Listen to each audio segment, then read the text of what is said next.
Let us pray. Almighty God, we come here this morning to do the nation's business. We thank you for being our God, and we ask you to remind us that all that we do must be done to your honor and glory. Guide us through these proceedings. Give us clear minds to focus on the issue at hand and to do all that we do without fear or prejudice. We ask you, O Lord, to guide those who are on their way, and for those who are here, we ask you to give them your special hand, that hand of grace, which continues to be extended to us in all that we do. For these and other mercies we ask, in thy holy and precious name, through Jesus Christ, O Lord. Amen. Thank you, Pastor. Thank you, Mr. Campbell.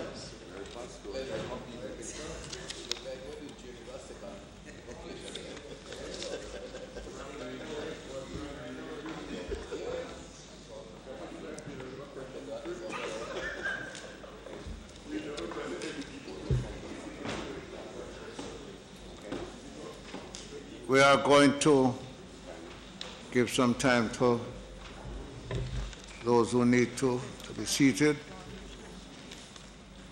and to welcome members and representatives of various departments, ministry, and others. Members, you will recall, I remember that on Thursday the 15th of February 2018, the House of Representatives by resolution referred the estimate of expenditure for the financial year, March 31st, 2019, estimate of revenue and expenditure of public bodies 2018 to 2019, the Jamaica 2018-2019 Public Sector Consolidated Estimate of Expenditure for the financial year ending March 31st, 2019. The Government of Jamaica Fiscal Policy Paper, a financial year 2018-2019. Medium-term Debt Management Strategy for the financial year 2018-2019. To 2020-2021. Tax expenditure estimates 2014 to 2016, and the Jamaica revenue estimates 2018 to 2019 for the financial year March 31st, 2019. To the Standing Committee, these were referred for the, to the whole House of Representatives, consisting of all members, and that we are to give consideration to them or to these reports. The committee is now ready to begin its deliberation, and I now ask the Leader of the House to inform us as to how we intend to proceed. Mr. Speaker, before I list the order in which we've been going, I just want to appeal to members who will be asking questions that we try our best to confine our questions to the estimate of expenditures 2018-2019. I would like for us just to confine ourselves to, because we have to conclude by tomorrow. I won't dignify with an answer. We have to conclude by tomorrow. And it's unfair each year to keep the government employees here unnecessarily. I want to appeal to all of us to stick to the questions to stick to the estimate of expenditure, 1. 2, I want to appeal to the ministers who will be responding to be as concise as possible, to answer the question directly. We don't need any speeches, so we just stick to it. And we don't need any political upmanship on either side, but just to deal with the people's business. The people's business.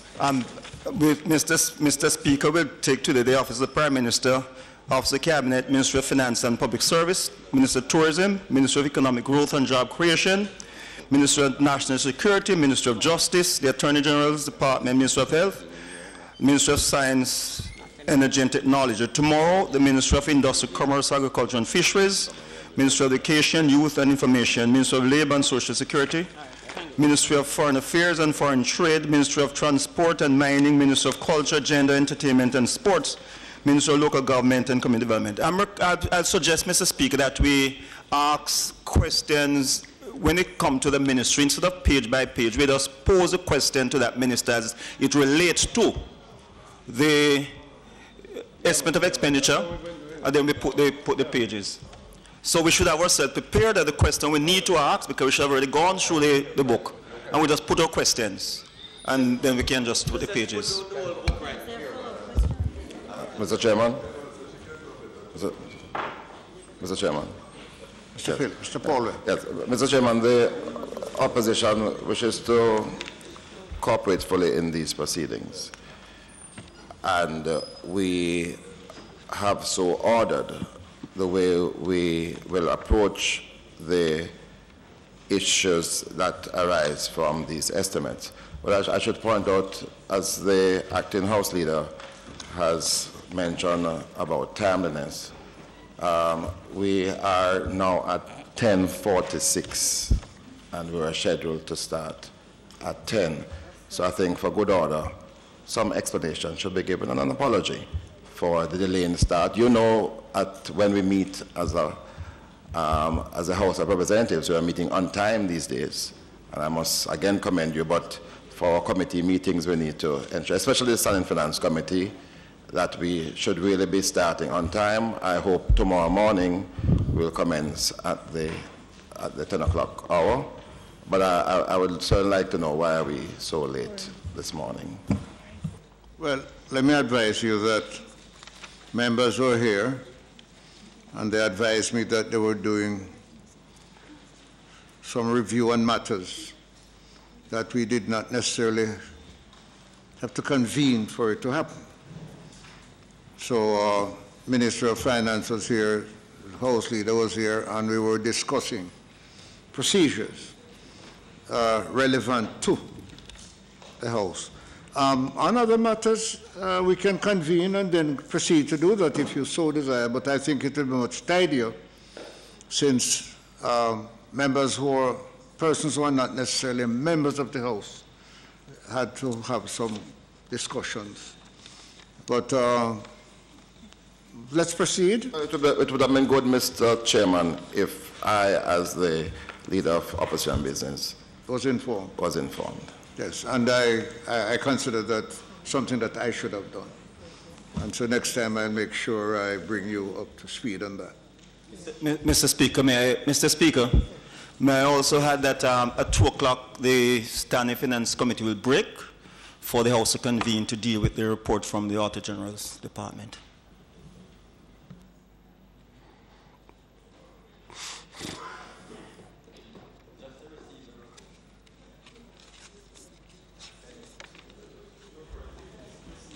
Okay, Mr. Warmington. Minister of Finance. Thank you, Mr. Chairman.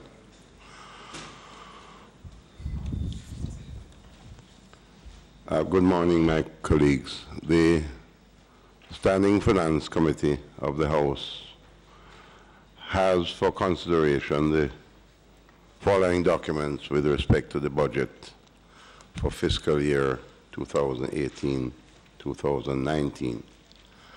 The central government estimates of expenditure, the public body's estimates of revenue and expenditure, the fiscal policy paper, the revenue estimates. In keeping with the requirements of the fiscal responsibility framework, the following supporting documents were tabled with the estimates and are also before the committee for consideration. The medium-term debt strategy, the tax expenditure report, the consolidated budget of the public bodies and the central government. Let me state up front, Mr. Chairman, that the committee is asked to note that the revenue estimates for fiscal year 2018-19 that were tabled contains a number of errors, and as such statements 1 and 2 are hereby being replaced. So statements 1 and 2 would be on page 1 and page 2. These are being of the revenue estimates, yes. What is that? And that's 2 pages. No, 2 pages of the FPP, as well. And also 2 pages of the, and in consequence, 2 pages in the fiscal policy paper will also be, have to be changed, okay? So it's both in the revenue estimates and in the fiscal policy paper. So, but we'll give the pages that relate to the fiscal policy paper shortly. And these are going to be tabled. Just, I want to make that point. Also, in the public bodies report, 3 pages, pages 161 and 198 have corrections, which those are being tabled right now.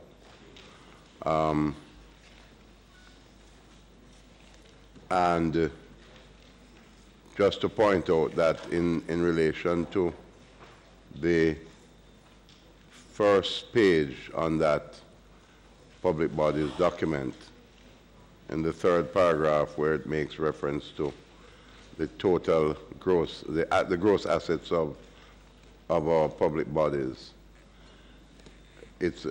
we've taken it must read 1,161 rather than 1.161, and the difference is billion, and yeah, it's a trillion instead of a billion, if you get what I mean. Yeah. Commas are important. And 2 of them, the 1128 is a comma as well. So instead of, so in that same line, Mr. Golden, in the same line, the other one with 1128 is also a comma. And in the book it has a full stop. In the same line, you see 1128, yeah. And on page 161 of the public bodies book, Page 61. Page 61, you'll get that shortly. But in the book, it has, where is this one? The unrealized and revaluation gain was blank, and it now has numbers, okay? And the 3rd one is page 198, where the interest on repurchase agreements projected for 18-19, both interest on repurchase agreements and total income are modified. Those 3 pages are being circulated right now as I speak. And I apologize for these errors. Let me indicate, because in fact a number of questions that the opposition spokesman on finance had asked us had in fact helped to, yes, I am, yes, yeah. We were able to we clear them up. Thank you very much. So, Mr. Chairman, to get back to the basic introductory remarks, which won't be very long. The total central government expenditure outlay for the new fiscal year is programmed at $773.7 billion, comprising non-debt expenditure of $484.7 billion and the public debt service of $289 billion. When compared with the 2017-18 revised estimates of $805.5 billion, the 2018-19 estimates reflect net expenditure reduction of $31.8 billion. That is a reduction of $89 billion in debt servicing against an increase of $58.1 billion in non-debt spending. In non-debt expenditure, it comprises compensation of employees at $201 billion, recurrent programs of $222 billion, and capital expenditure of $61.6 billion. Compensation of employees for fiscal year 18-19 amounts to $201 billion. This is based on the assumption that the government's offer for increases in basic wages and linked allowances over the next 4 years has a formula of 5% in year 1, which is this year just wrapping up, so the, which will be retroactive obviously to April of last year, 2% in year 2, 4% in year 3, and 5% in year 4, aggregate increases of 16% over the 4-year period, and is accepted by public unions, public sector unions, and the first year, 2017-18, is paid out by the end of March 2018. That is to say, the 5% will be paid by the end of March in this present budget, retroactive to April of last year. On the recurrent programs, Mr. Chairman, the total non-wage component of the recurrent budget is $222 billion. This includes provisions for the buyback of Petrodram shares, payment towards settlement of Bank of Jamaica losses, special early retirement program, and increased budgetary allocation to the national security portfolio. Capital expenditure is programmed at $61.6 billion, reflecting an increase of $12.9 billion above the revised estimates for 2017-18. The public debt service, total provision for debt service is $289 billion, or 37.4% of the overall expenditure budget, including amortization. This comprises $137 billion in interest payments and $152 billion in principal payments. This represents a significantly lower level of payments, 23.7% lower than the $378.6 billion in debt service payments estimated for this fiscal year 17-18, which we're wrapping up now. The lower debt service payments are mainly due to the lower level of debt maturing in 2018-19, and contributing to this reduced maturity level is the early redemption of bonds undertaken through the liability management operations of 2016-17 and 2017-18. I want to say that, and I'll speak more to it when I open the budget debate, but I want to say that debt servicing for the first time in a long time is below 40% of the budget. 37.4%. And this is significant because we all remember the days in both governments when we had debt servicing in excess of 60%. At one stage as high as 65%. So this is a significant,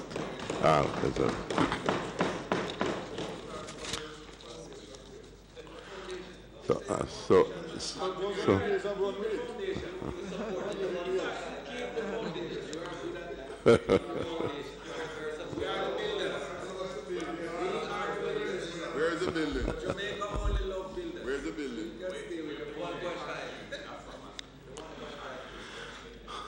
Mr. Chairman, in terms of the self-financed public bodies, capital expenditure for the group of 56 self-financed public bodies is projected at $68.37 billion.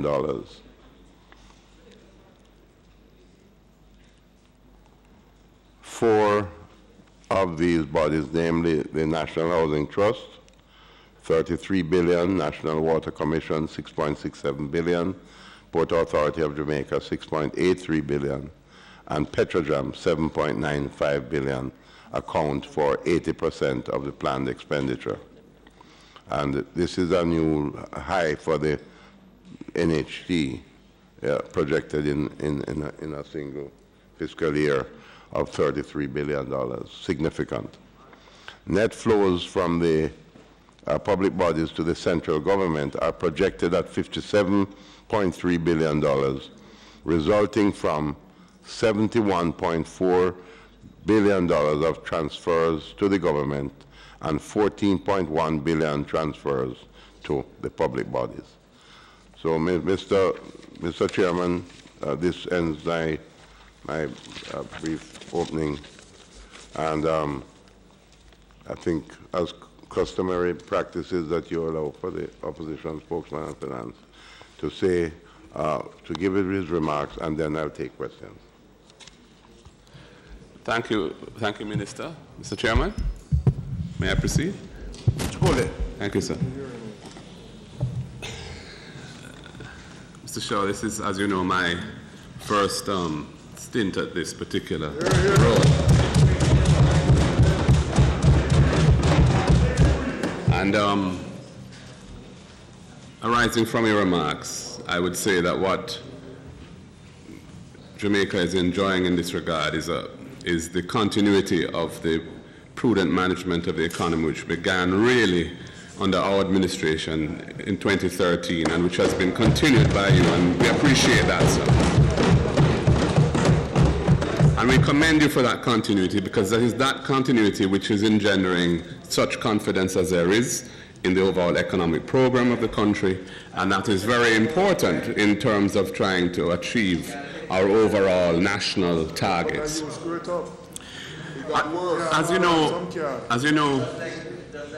know, Minister, I had sent some questions to the Financial Secretary and copied you last week, about a week ago, and one of those questions, and I sent a spreadsheet which I had prepared, which had derived from the revenue estimates that were tabled on the 15th of February, the primary surplus balance, and it came out based on those estimates at $120 billion, which was just 5.96% of GDP as projected for the coming year, which, as you know, would have been significantly below the primary surplus target to which Jamaica has committed itself of 7%. I was perplexed by this, and I therefore asked for an explanation. And what I've heard from you this morning, sir, is that we're actually getting new pages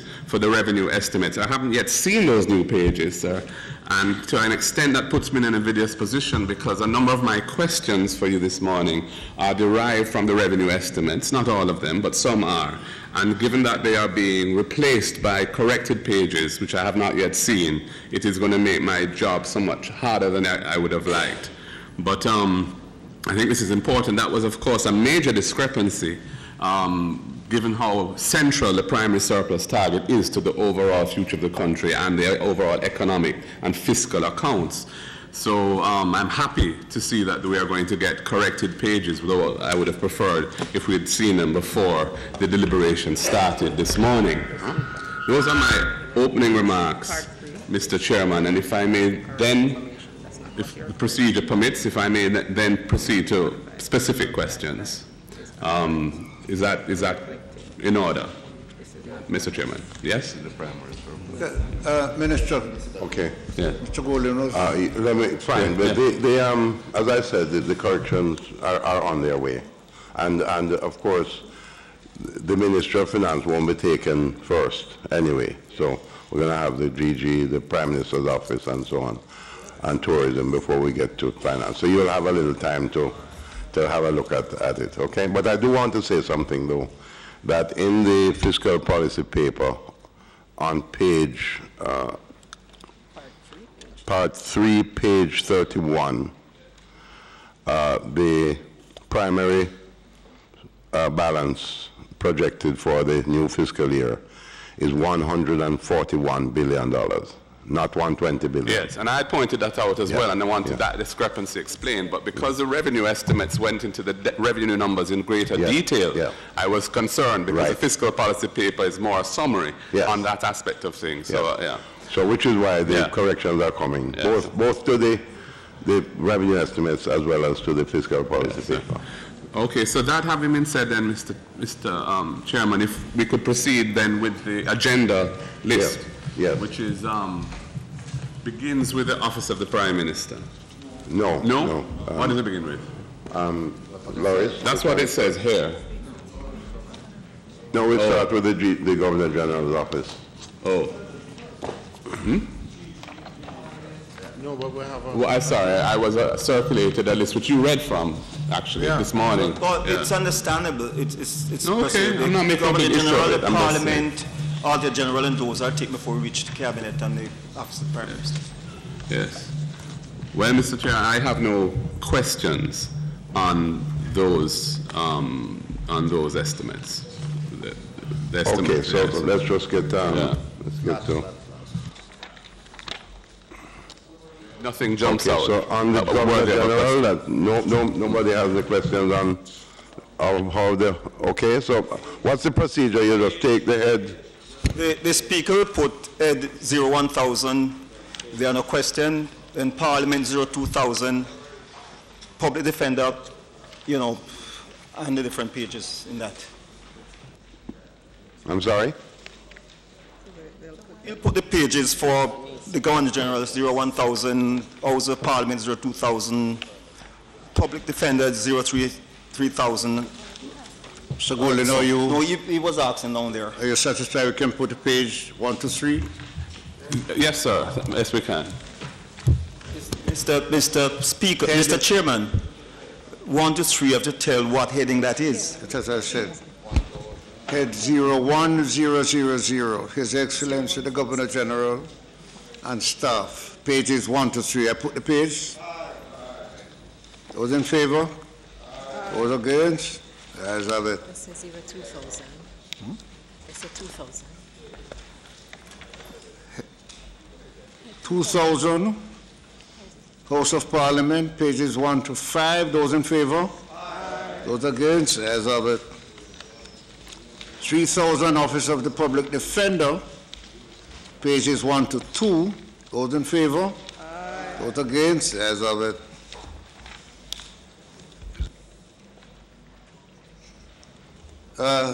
Pages 4,000, Office of the Contractor General, pages 1 to 3. Those in favor? No, there's a question here, Mr. Chairman. Yes, you want to raise it? Just one question on the Office of the Contractor General, and perhaps, I'm not sure, Mr. Chuck might be able to have a role in because of the nature of the question I'm going to ask. As you know, we passed the Integrity Commission Act in this legislative year. It had been tabled under us, went through a joint select committee process. The report came out just before the election, and happily it's finally been passed, though it's not yet in effect as far as I know. Yeah. But what is in that act, the parts of the office of the legislation that creates the Office of the Contractor General are being repealed, and a new structure for the Integrity Commission is being put in place, which has a Director of Investigations, a Director of Corruption Prosecutions, a Director, and there's I think a CEO emerged from one of the amendments that your administration had brought to it. The question I have is, in terms of the budgeting for the current fiscal year, how is that being treated with, given that the entity itself, it is anticipated will cease to exist and will be amalgamated into a single entity along with the Parliamentary Integrity Commission and the Corruption Prevention Commission? If the Minister would allow me, I'll just respond briefly. as soon as the Integrity Commission comes into operation, it will take control of the resources, personnel of the Corruption Commission, the existing Integrity Commission, and the Contractor General. And as you know, the legislation provides for a period of continuity.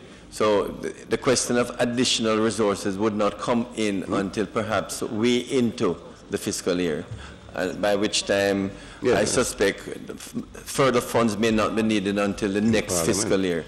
So to the extent that nothing was provided in this budget, it is because there will be a consolidation of the 3 existing entities. Thank you, Mr. Chair. That's helpful. And if I could just ask you, when do let me clear up something right now.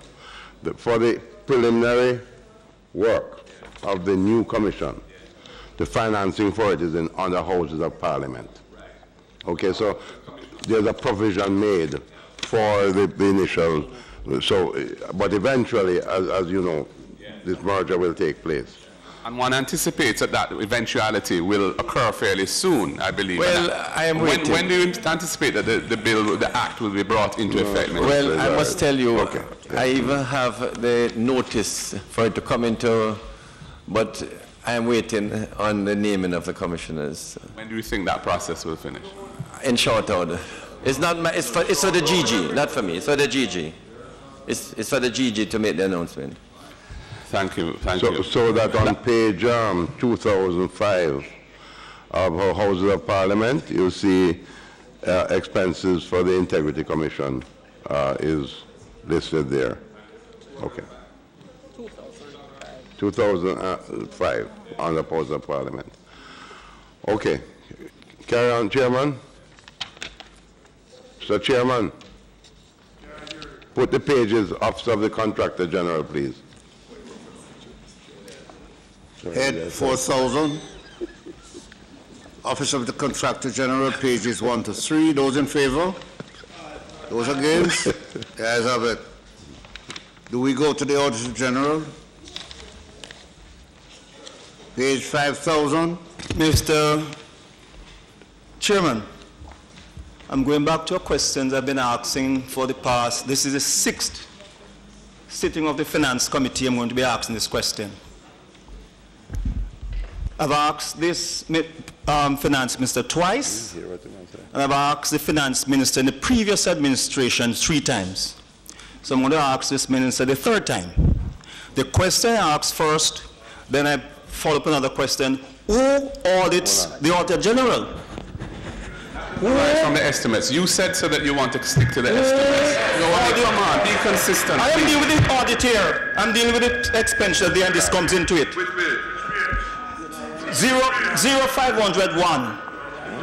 Who audits the Auditor General?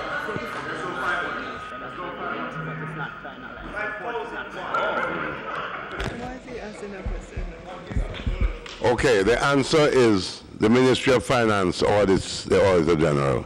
I've got that. And just let me finish, not finish yet. The most recent one was carried out towards the end of the last calendar year, and a report is imminent on that. When was the last? Mr. Minister, we are going to satisfy you for your 6th time. No, you are unable to satisfy this question. According to information given to me to advise you who would ask, the Ministry of Finance has the authority and obligation to audit the Auditor General, and I've been advised that they have done so. You just answered the question. The issue is, he has answered that question. What you are saying, no. Next year you don't say it again. What you are saying, he has already answered that question. And the issue is why I asked it. I've been asking for 6 years for a copy of the Auditor General's audit to be laid in Parliament. I've asked for 5 years for the auditing of the Auditor General to be laid in Parliament. I have not seen one from a committee to this House. So I'm happy that this minister now says he has one in hand that we'll see on the floor of Parliament very shortly. Pages.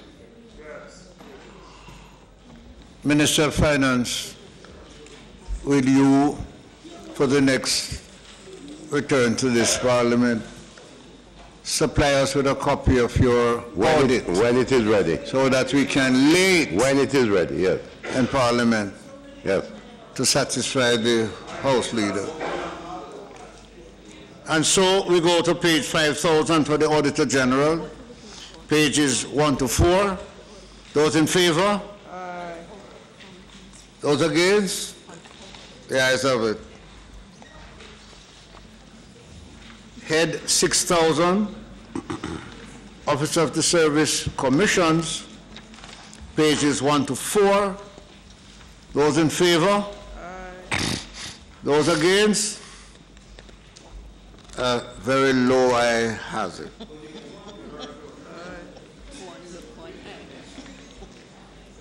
Pages 7,000, Office of the Children's Advocate. Chairman, could I crave the indulgence to go back to 6,002? Minister, thank you, sir. Minister, under the activity of refund of tuition. Of what? Tuition is on page 6,002. There has been some concern in the past that the government has not been paying back the employees who undertake to get additional training, like degrees and so. I've seen where there's a reduction in the approved estimate for 2016-18. The actual revised was 1.5 from 3.4. It's now 1.5 estimate for the 2018-19 fiscal year. Is this because of a decreased demand, or is it because the government is undertaking to pay less to those who have expended the amounts to get the qualification?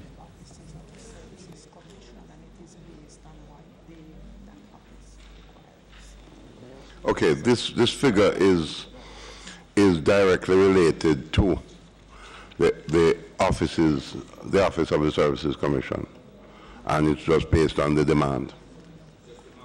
Yes.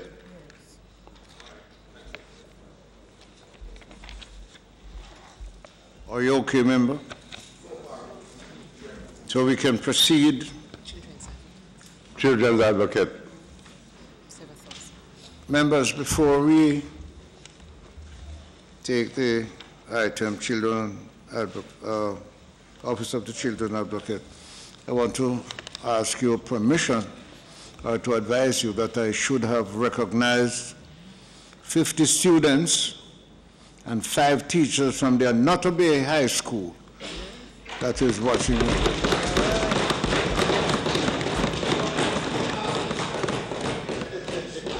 And the Member of Parliament for that area would not be happy if we didn't recognize them while he is being recognized.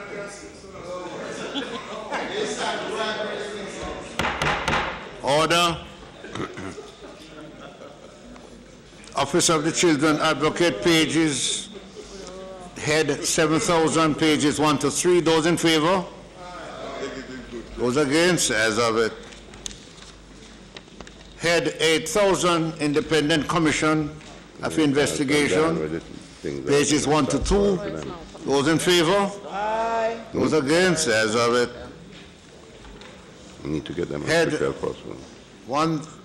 15,000, Office of the Prime Minister, pages 1 to 13. Those in favor? Aye. Those against? Where? As of it. The Office of the Prime Minister? Sorry, no, that's... If you may just recommit. But you said, didn't you say aye? 15,000. Didn't you?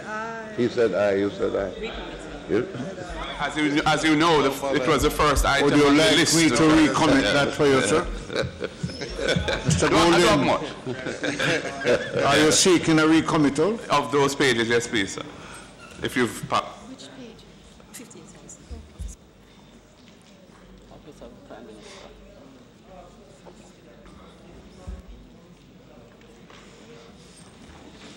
The motion is that we recommit Office of the Prime Minister, head 15,000. Those in favor? Aye. Those against? As of it. Mr. Golden?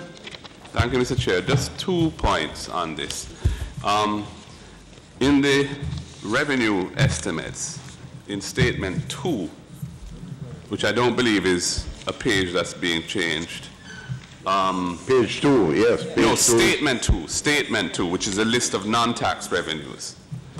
There is an amount of $46 million of miscellaneous receipts that were received by the Office of the Prime Minister in the Consolidated Fund receipts for the 9 months to December 2017, although only $554,000 was budgeted for this for the fiscal year 17-18, and only $70,000 had been is budgeted for it in the current fiscal year to come, not the current one, the 18-19 to come. So I was asking, what are the major elements or sources of revenue that made up this extraordinary sum of $46 million in the miscellaneous receipts? I just want to remind the member that what you're quoting from is part of what is being corrected. I thought you had said, sir, that there were 2 pages that were being changed, the revenue estimates, pages 1 and 2, but this is actually on page 3. So yeah, you are quoting from Statement 2, and I'm saying Statements 1 and 2 are being... In its entirety? Yes. Oh, okay. Okay.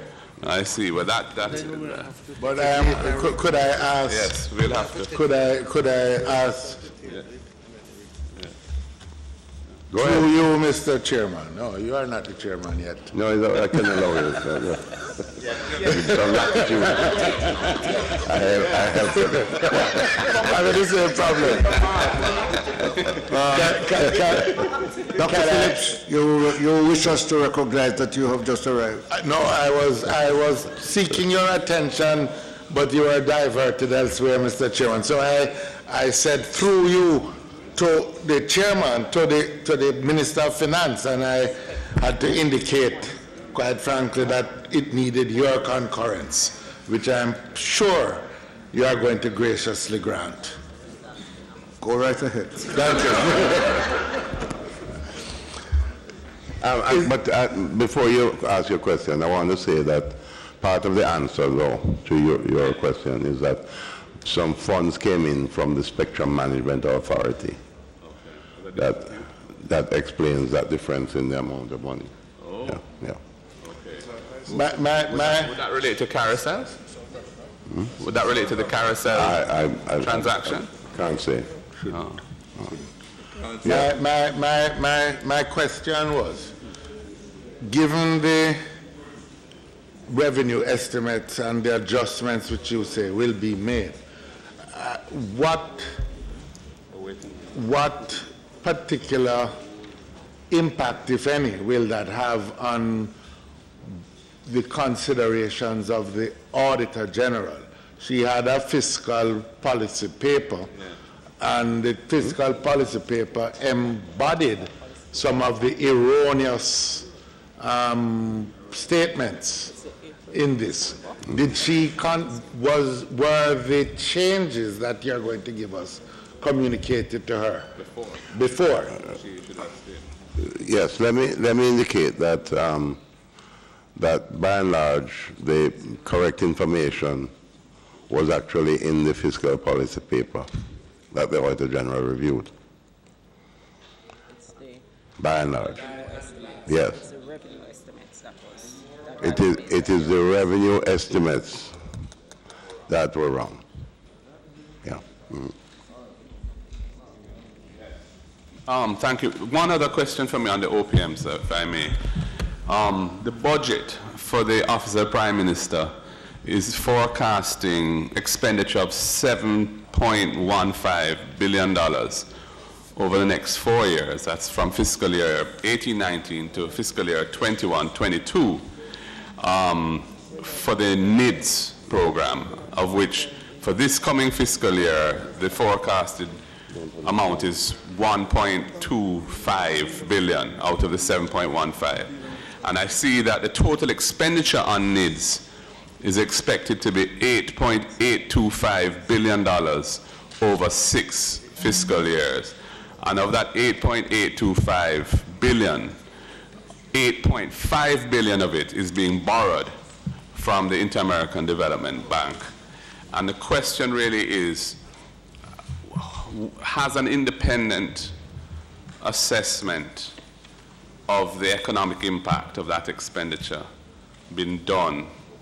And if so, who did that independent assessment? You're saying that if an assessment has been done on the value of a national identification system? Of the economic impact that it's going to have. I mean, we're taking on $8.5 billion of debt to finance it, and I just wanted to know whether an independent assessment of the economic impact of it has been done. Well, I can certainly I have to consult with the Planning Institute.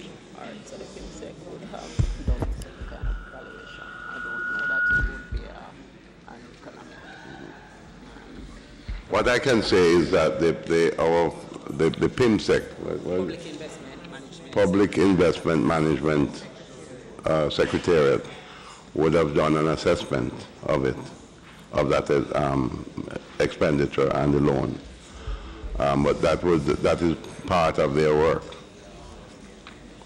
But beyond that, the of the need for a national identification system that is in line with international standards, and that is in line, as a matter of fact, with a national identification system that is in line with international standards, that is also in line with the need to have every citizen have a common identification number. This is something, in fact, yesterday the IDB had a seminar in Jamaica for the Caribbean region, and we had a special guest, a former Prime Minister of Estonia, who gave examples of how their system was integrated in terms of just an information system that helped to make government work more efficiently, and actually assisted citizens to be able to better access government services based on having this common identification number. It's not unlike the Social Security number that is issued to every citizen born in the United States. And in Jamaica, people have to walk around with 2, 3, 4, 5 IDs.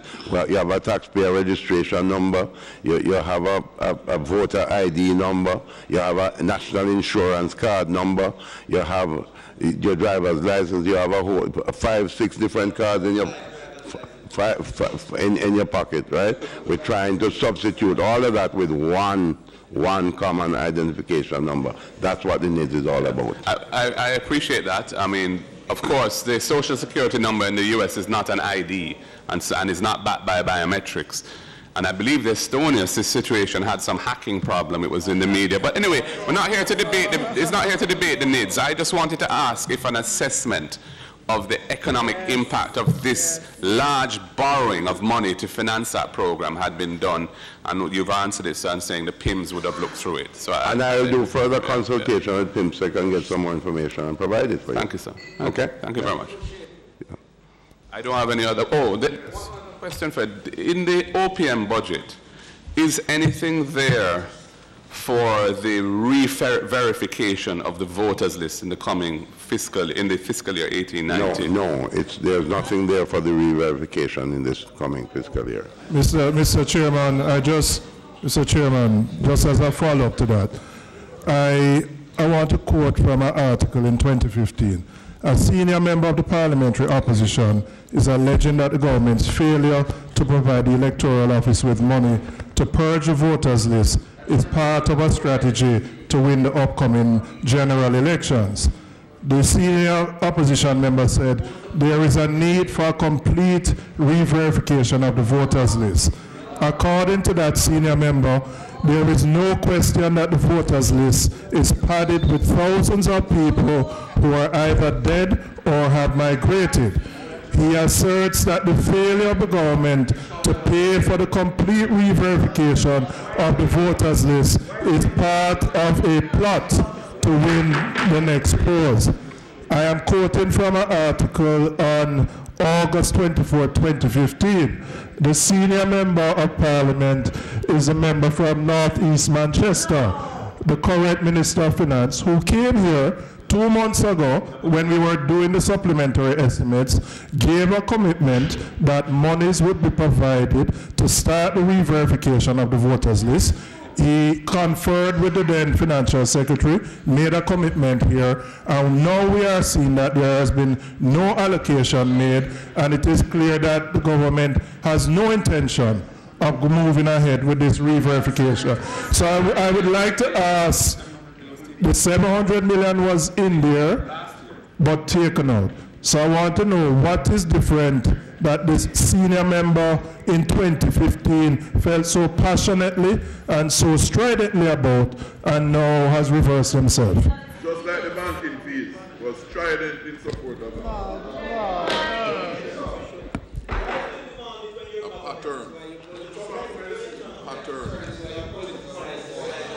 it. Order, please. I am putting the question, putting the head, 15,000 office of the Prime Minister. No, you can't do that. I have asked a question. He hasn't answered my question. Did you ask him a question? Yes, I did. You didn't hear. You made a statement. Mr. Chairman. Can you interpret that statement in a question and put it to us? Mr. Chairman. All right. Since you haven't heard the question, let me ask it. I would like to know. I'm going to answer your question. No, but he said he didn't hear the question. You're wasting time now. I'm going to answer the question. All right. Now I'm answering the question. Mr. Chairman, the issue is that it is the decision of the Cabinet that at this time, having regard to the major priorities that we have, not the least of which is the crime and murder conditions in the country, that we are not able to start this program in this coming fiscal year. We have to put it off to the next fiscal year. That is a decision that has been made, and as you will see in this budget, we have had to find significant resources for the Jamaica Defense Force and the Ministry of National Security. These are, the Cabinet has decided that these are the major priorities at this time. Mr. Speaker. Order, please. And I wish to add to that, Mr. Chairman, that the development of the National Identification System is going to be a part of the intersection with the Electoral Office in dealing with this problem of identification. Yes. That is not in the electoral. There's no amendment to the electoral law. Mr. Chairman, thank you. Did the Minister give the assurance to the House earlier in the this parliamentary year that is now being completed in the supplementary budget debate that in fact expenditure taken out would be put in this fiscal year, and secondly that what was needed in the previous, what was needed to get the system ready would be provided for in the monies transferred to the Electoral Office. Does the Minister recall giving those assurances to the House? The Minister does recall that, but in the subsequent consideration of the realignment of priorities, the Minister was superseded by a higher authority, the Cabinet of Jamaica.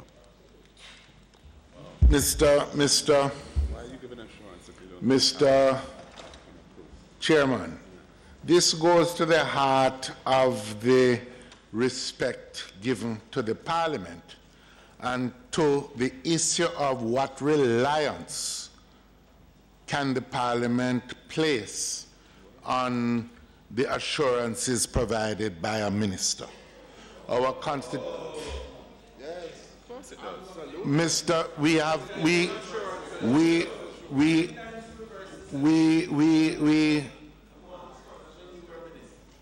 You want the floor? You want the floor? You can speak, and I will talk after. Dr. Phillips, Dr. Phillips. Dr. Phillips, if you address me, you don't have to hear him. No, but he's I will, it is apparent that I can, Mr. Speaker. Order, please. Dr. Phillips, proceed. There is a fundamental principle on which our whole system of parliamentary government is based, and it is being eroded. Those may not recall, some may have, some may not recall. In 1983, the country had to confront this issue, and indeed, the then leader of the PNP, Michael Manley, refused to participate in the subsequent elections simply because parliamentary assurances, in his view, had been breached, and that there was no more solemn commitment that can be given to the country than the assurance given to the Parliament by a minister of the government. We were given the assurance at the start of the last fiscal year that monies would be provided, that it would be spread over 2 years, and that the first amount would be provided in the fiscal year that is now coming to an end. 700 million. The provision was made in the budget. The House voted on it. We thought then on this side that the entirety should be provided, but we were prepared on the basis of the assurance of the Minister of the Crown that it would continue through 2 years, and we were prepared to accept his assurance. No money was provided. It came up again. In fact, the needs had already been debated since you raised it and introduced. No excuse such as that which is being given now was given then, and we were told that it would be provided for this year. Mr. Speaker, if we cannot rely on the assurances of the government, then we are going to be going down a very slippery slope which will do the country no good and indeed will undermine the very fundamentals of our democracy and our political system. Because whether win, lose, or draw, confrontation of another sort cannot help the country. And we all know that an electoral system in which people can have confidence is at the heart. No, we do not. By his own words. Yes. By his own words. By his own words. And the electoral office has been asking. The electoral office has been asking for the resources. Mr. Speaker, I don't want to make light of this, but let me say we are trespassing on the most dangerous ground in this regard. The most dangerous ground.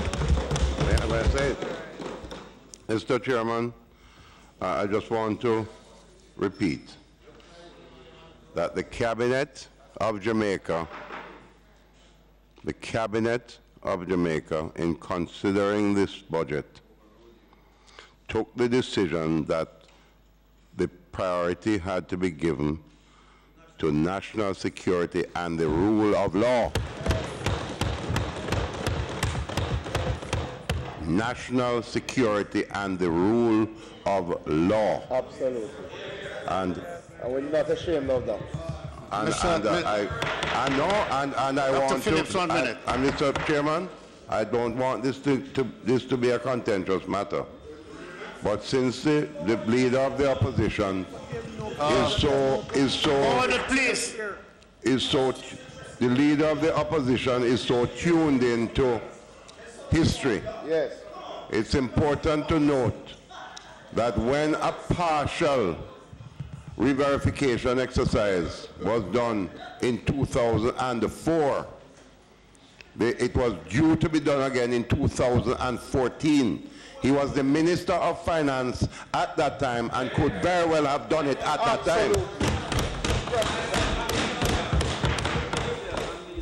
Mr. Minister. Mr. Speaker. Mr. Min Mr. 1 minute. Speaker. 1 minute. Mr. Minister. Write it out on paper. The leader of the opposition is asking that when matters like these place in the parliament, and you have to change them as you say you have to, that you have some consultation and advice with them. And I think that had he been advised of the importance as you are now putting it, he would not be here this morning doing that. Having put it... Put the pages, that's more. Mr. Chairman, just indulge me, because as I said before, what arises at the center is what value we must place on the Parliament and assurances given in Parliament and on the procedures of the Parliament. If we cannot rely on assurances in the Parliament, we are asking us to take the disputes to the streets. And no, I am not trying to threaten. I love this country more. We have been through periods in our political life which we don't want to go again. I am mentioning it because you are said that's the implication of what you're doing. That's the implication of what you're doing. Mr. Speaker, we have allowed questions in this House that have been asked to stay on the question notice paper in contravention of the standing orders for more than a year. We go through some routine of it did not.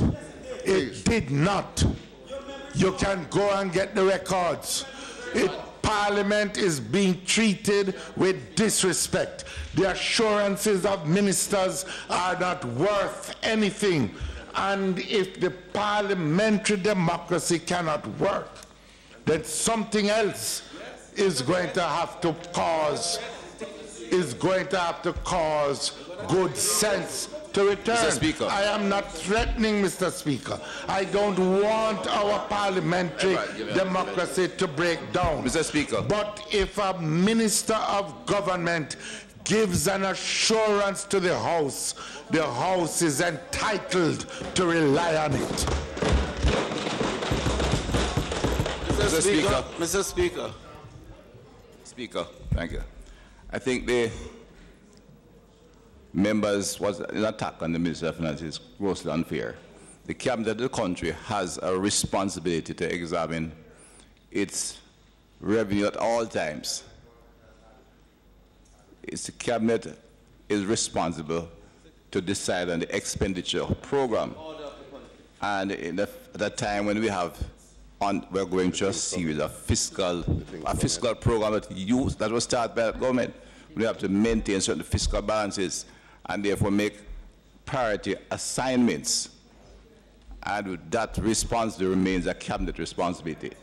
The broadside on the Minister of Finance is grossly unfair and almost irresponsible. And in the face before and you the speak, let me, on a point of order, Chairman, on a point of order, on a point of order, I am making no broadside against the minister. I am not impugning the member from Northeast Manchester personally. And to make that misrepresentation is to mislead the House. I am saying, Mr. Chairman, that when a minister speaks, he speaks with the authority of the cabinet, and that we have a system of parliamentary government. There is no personal impugning of the minister, and to suggest that is to mislead the House. Okay, Mr. Chairman. It is still the responsibility of the cabinet to make this prioritized, even in the face of what resources we have. And that was decided on, at that level, and the matter you have raised on that level. Have that report. Mr. Chair. Members, we are discussing a matter that is not under this heading. The leader of the opposition has made a statement. The Minister of Finance has responded. 1 minute.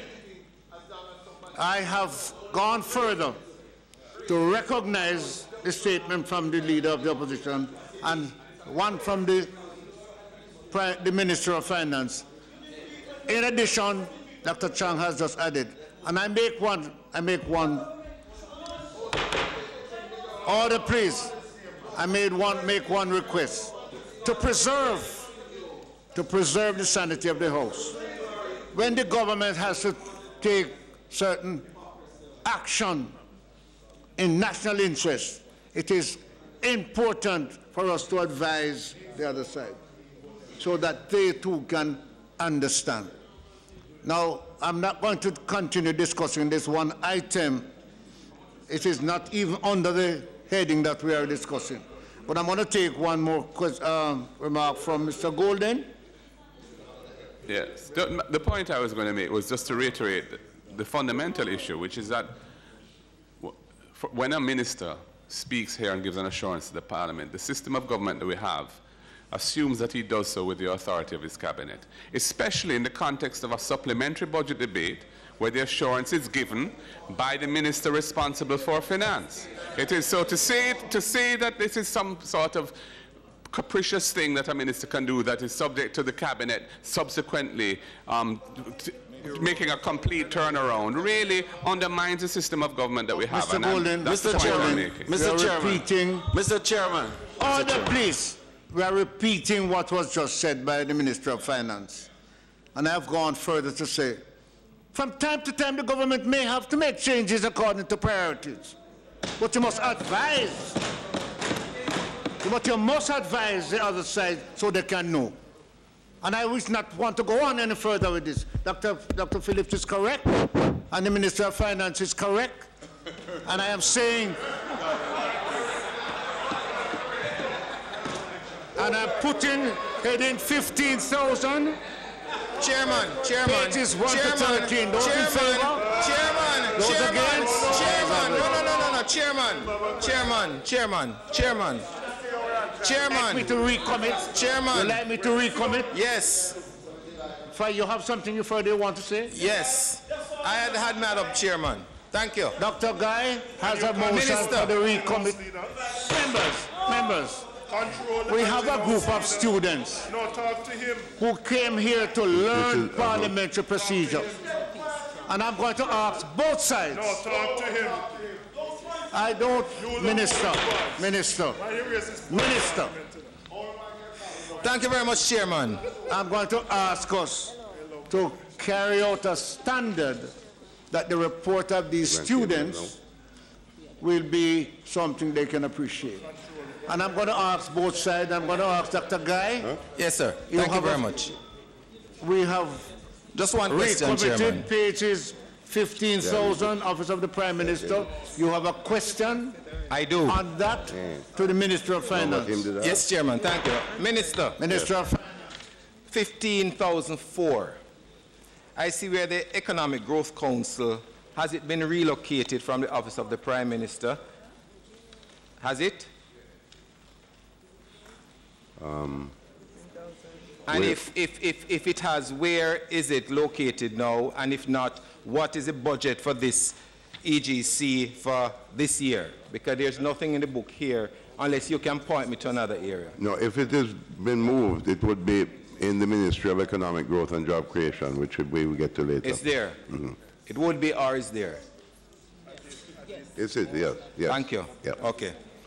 Mr. Chairman, before you put the pages, I just want to say to the opposition spokesman, Finance, who had asked a question about the economic return on the needs, that an assessment of the needs was done in September 2017, and the economic rate of return is 103% if approximately 70% of the population is enrolled,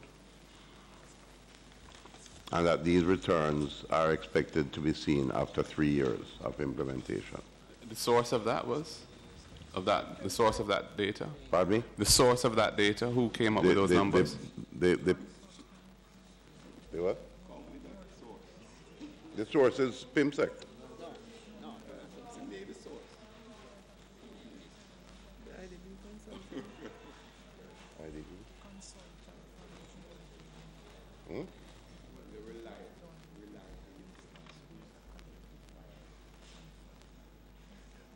It was done from baseline data that was and carried out by a consultant, a local consultant. Yes. Baseline data. We can now proceed. Same baseline you use. Head 15,000, Office of the Prime Minister, pages 1 to 13. Those in favor? Those against? As of it.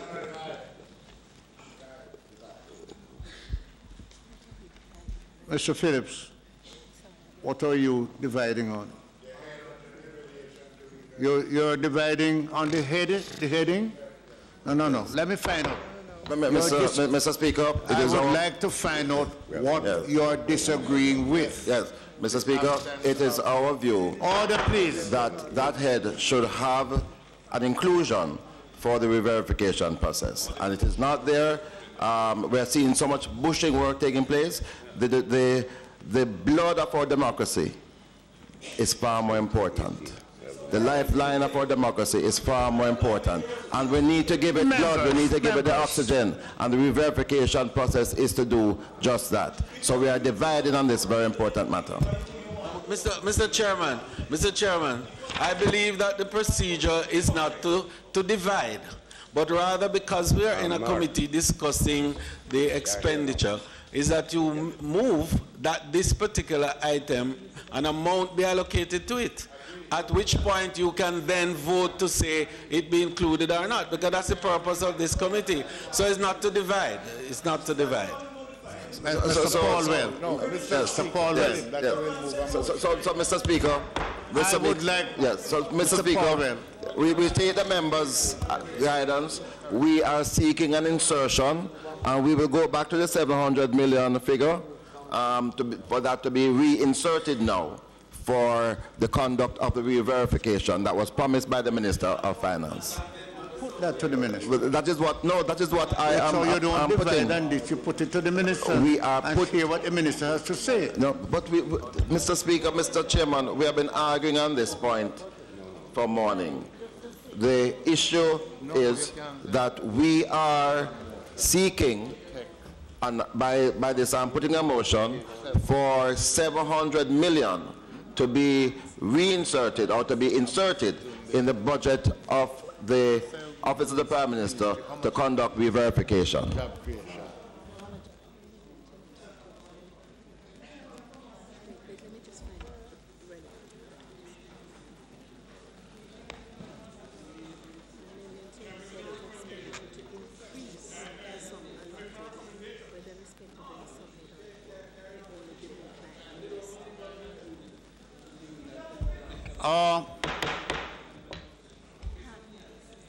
Dr. Phillips, Mr. Falwell, in the standing orders, Finance Committee, an amendment to any head of expenditure to increase the sum allotted thereto, whether in respect of any subhead or of head itself, may be moved only by a minister. And therefore, the base on which you want to have a divide, you are not. No, we can divide on the amendment. You are not in order.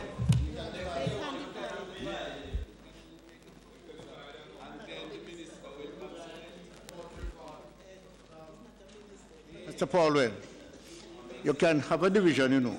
But what I am saying, you are seeking an amendment, and as a result of that, right? I ask you to put it to the minister, hear what the minister has to say as to whether he's going to consider it or can what. But you can't amend it. The minister has already advised the committee that the cabinet has overruled him in this matter. And so we will continue in this process of dividing on this item, on this budget allocation for the OPM. We will be dividing on it. For the budget.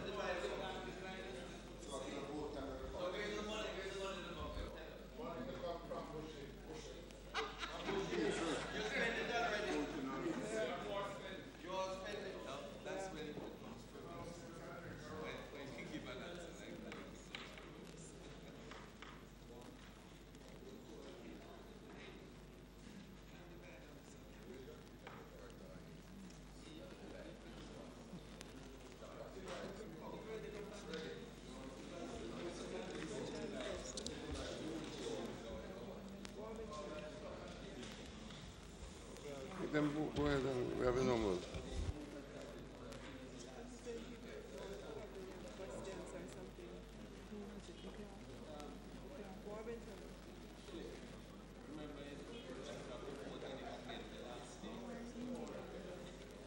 Mr. Paulwell.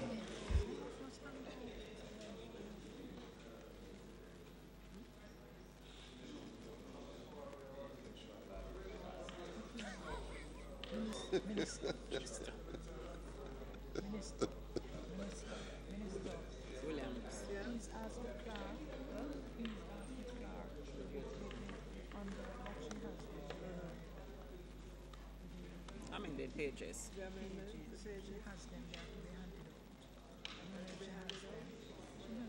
So haven't you told them? They gave them to them, and I don't know what they've done with them. Not Trevor.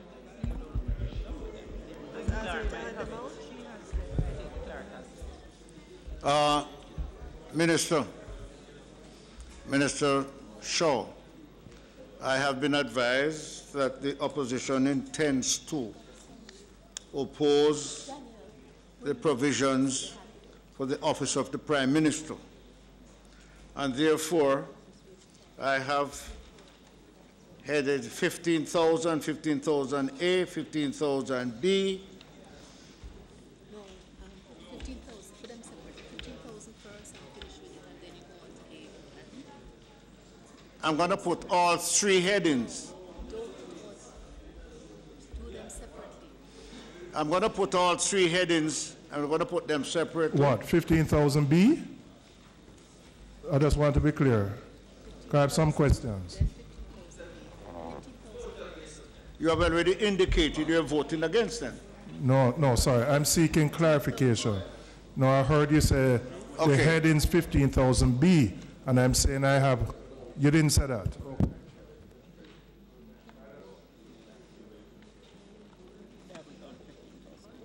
Okay. A divide is called for 15,000, pages 1 to 13. Go ahead with the divide. Go ahead.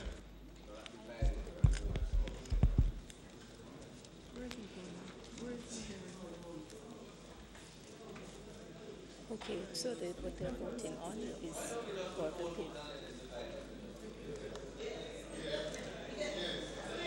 Mr. R. Scott.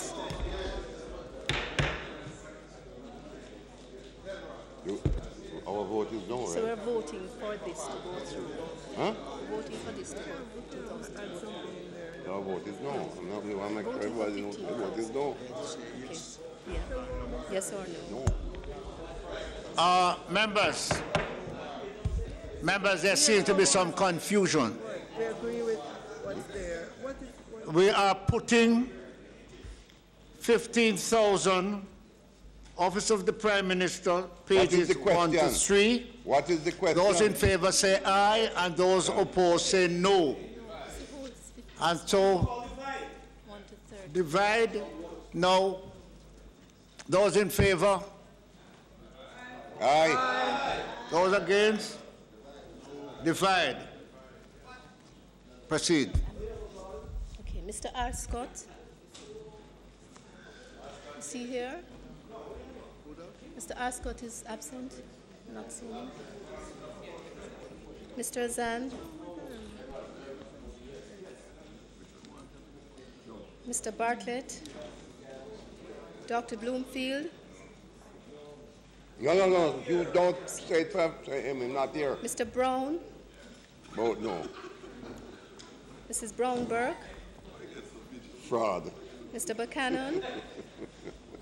Mr. Bunting. Dr. Campbell. Dr. Campbell. Mr. Leslie Campbell.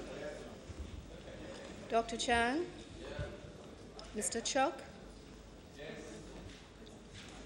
Mr. Clark. Mrs. Cuthbert Flynn. Ms. Daly. Mr. Daly. Mrs. Dalrymple Philibert. Members, listen to your name. Dr. Dunn. Mr. Fagan. Dr. Ferguson. Mr. Golding. Ms. Grange. Mr. Green. Dr. Guy. Ms. Hannah. Mr. Hales. Mr. Henry. Mr. Holness. Mrs. Holness. Yes. Mr. Hutchinson. Mr. Hilton. Mr. Jackson. No, it's two of the same thing, that, you know. Mr. Kellier. No, one is his. Mrs. Malahoo Fort. Yeah. Mr. Main. Mr. Mackenzie. Dr. McNeil. Mr. Montague. Ms. Nito. Mark, that's the one. Mr. Paulwell. Mr. Michael Phillips.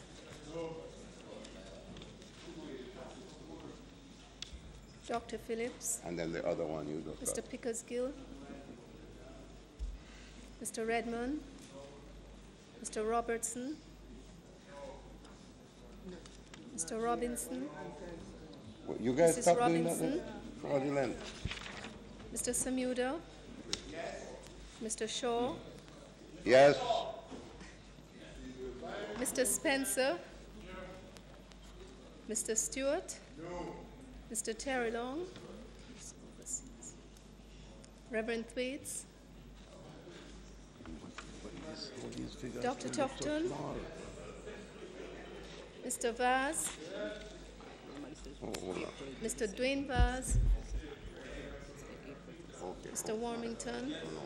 Dr. Wheatley. Mrs. Williams.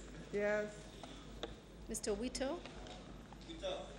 What do you revenue estimate? Mr. Wright.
The clerk has advised me that yes 22, no 17, and 22 absent.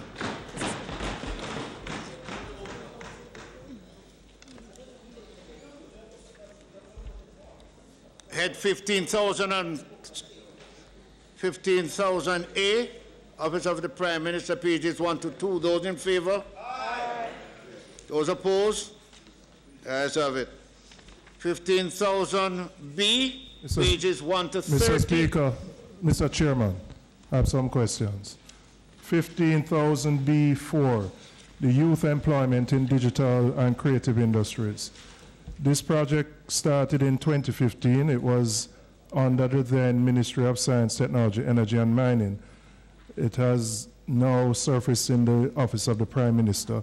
I'd like, first question, what is the rationale for the moving the project from MSET, where it was in the last financial year, to OPM first?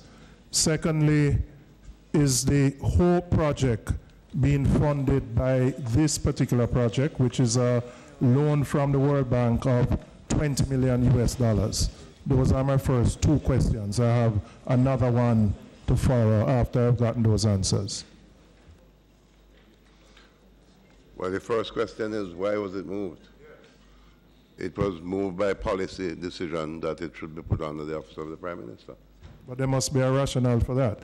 There are issues related to... Because the training program it cuts across the entire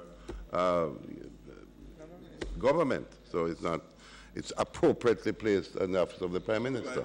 But why was it at, Mr. Speaker, Mr. Chairman, I know that our partners on this project were extremely dissatisfied by the stewardship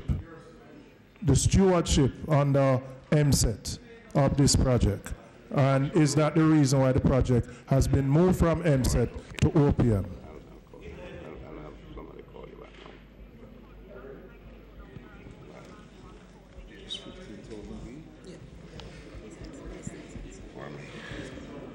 Minister. Yes, sir. The member has asked, or you're being informed.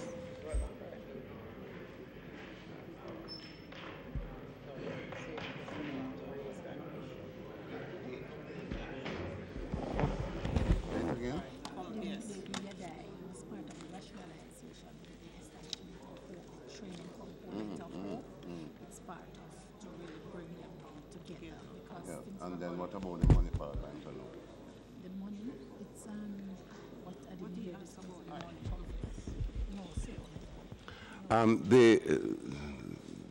let me just indicate that this was part of the, as you know, there's another program called the HOPE program. Yeah.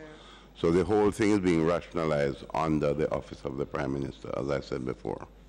So can you confirm whether HOPE is being financed by the money that the World Bank has lent the government of Jamaica for the youth employment in digital and creative industries? It is not the project. The budget. The YEDA is under HOPE. It's being coordinated by the HOPE Secretariat.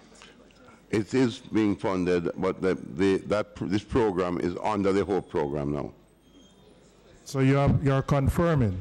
So, well, anybody can answer now. I don't really care who answer, but if it is being funded by the World Bank loan program, can you indicate what from the original the youth program? Employment in digital and creative industries is being funded by the World Bank money. It's just that there's a management function. It is a part of the whole program. So let me just ask again, is a portion of HOPE being funded by this program? No, HOPE is not funded. No. It's not funded by No. it. No. So you're saying no? No aspect of hope is being funded by the World Bank program? That's right. Darrell, do me a favor. Call my wife and tell her how to get to her.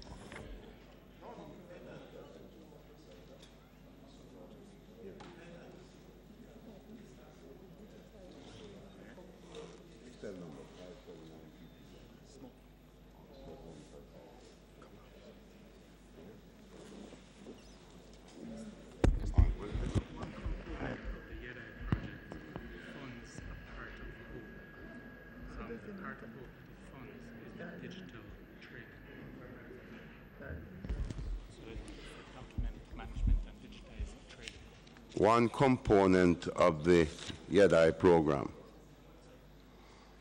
is being funded by this World Bank money, and that is the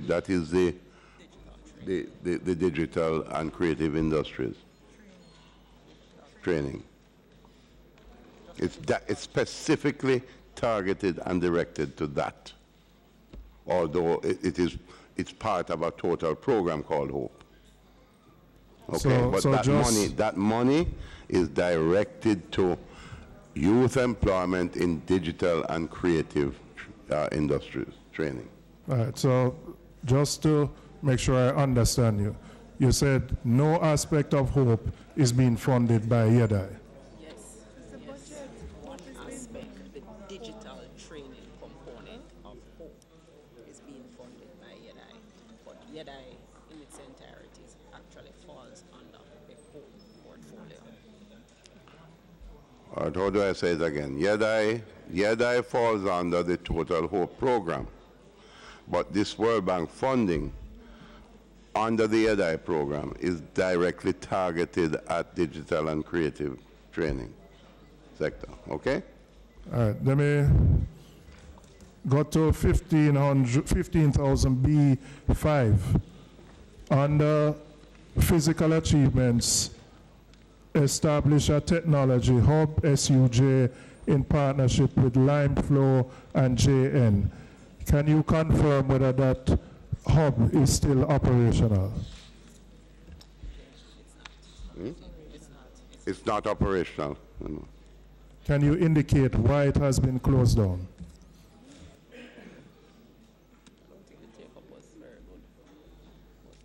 Why is the program name?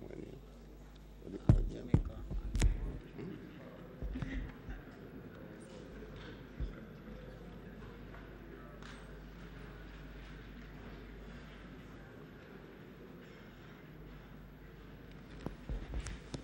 You got her? Thank you.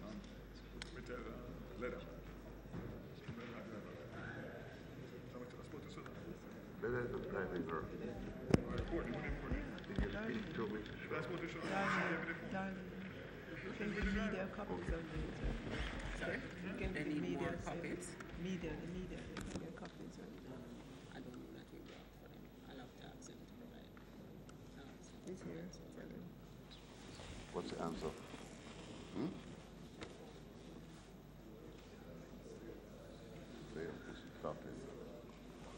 The information is that they were underperforming, not achieving its targets, so it was discontinued.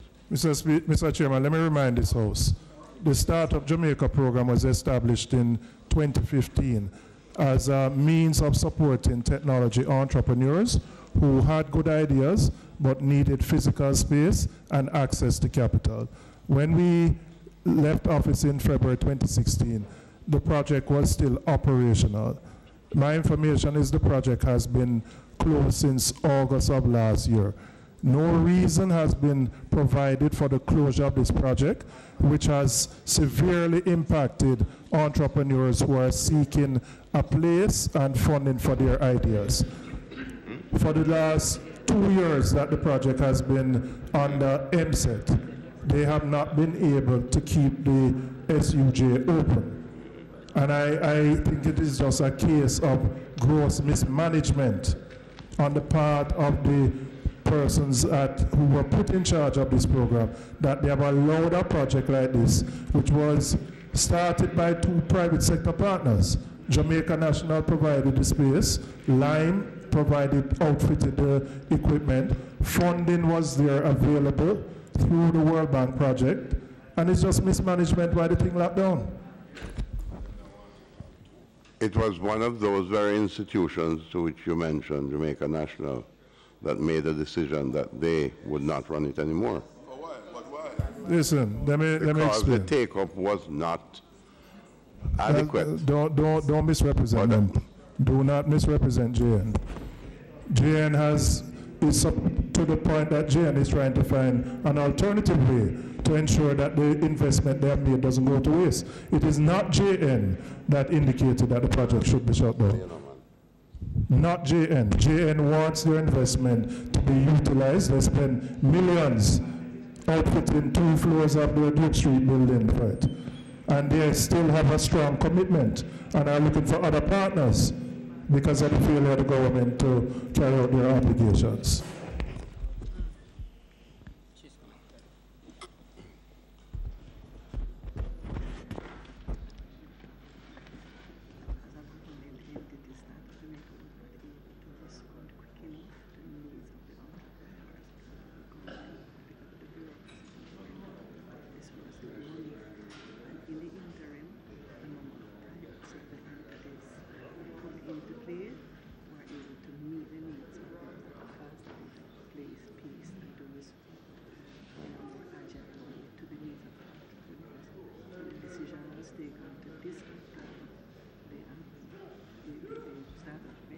What was the private company that was doing it? So is it was government? Which agency? And the answer.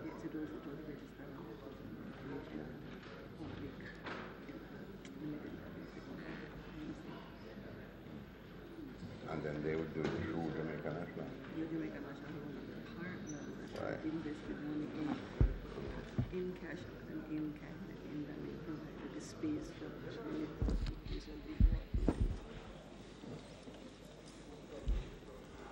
the information that I have is that the program, for a number of reasons, was not functioning in the way that it ought to function. It was not, the take-up was not there, the adequate communication was not there, and in the interim, private sector entities took over and was pretty much providing the same services.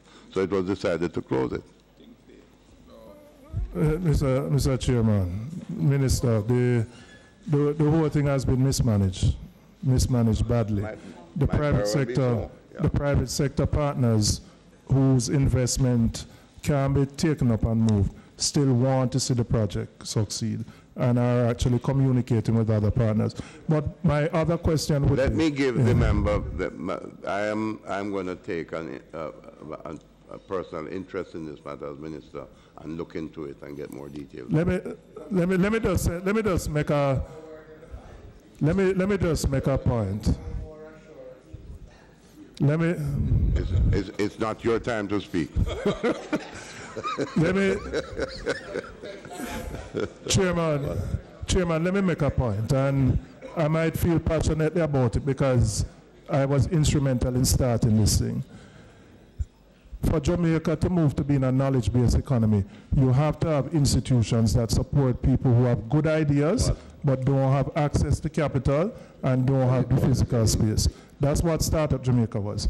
I will pretend that it was perfect. As any startup, it had its challenges. All right? We went to the World Bank. They approved the loan. We had our manager there. There were challenges. But we have entrepreneurs who have been through that program. 8 entrepreneurs that I can name who are running successful businesses as a result of being through that program. Many of them, from their first startup, may have failed, and then they started another startup, and they have succeeded. But they were able to get the guidance, the support, and the direction because they were under Startup Jamaica. The challenges that existed were not insurmountable. They were not. They could have been surmounted. But what I want to know, given that the project has been closed, has there been a reallocation of the monies that were going to be allocated to Startup Jamaica to any other entity within this project or any other program within OPM? Any reallocation? Same digital creative industry. To what? It was diverted to what? It's digitization of government records, training for the remaining money was allocated. Digitization of government records. Training of young people.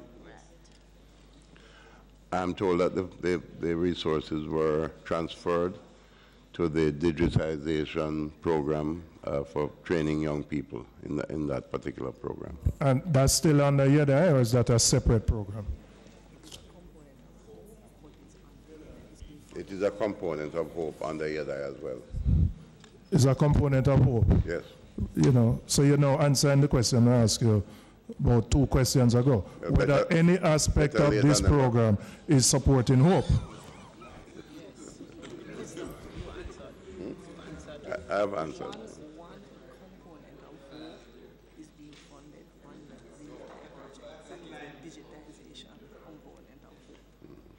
All right.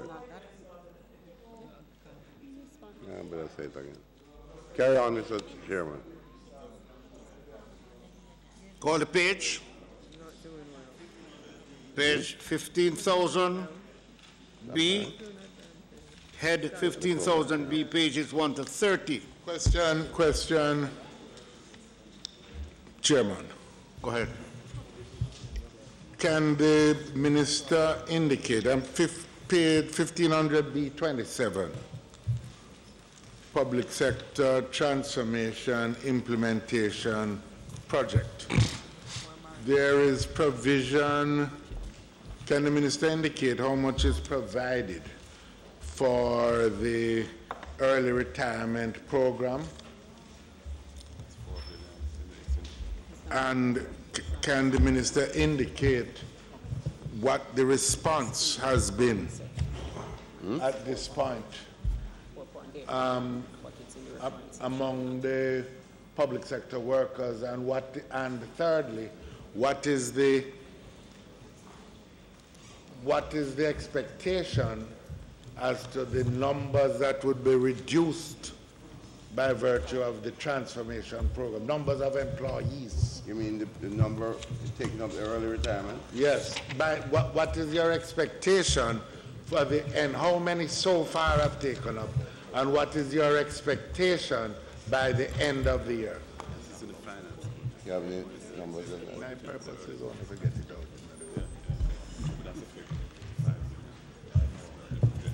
What about the project to spend? How many workers? How many people? That's what I'm asking.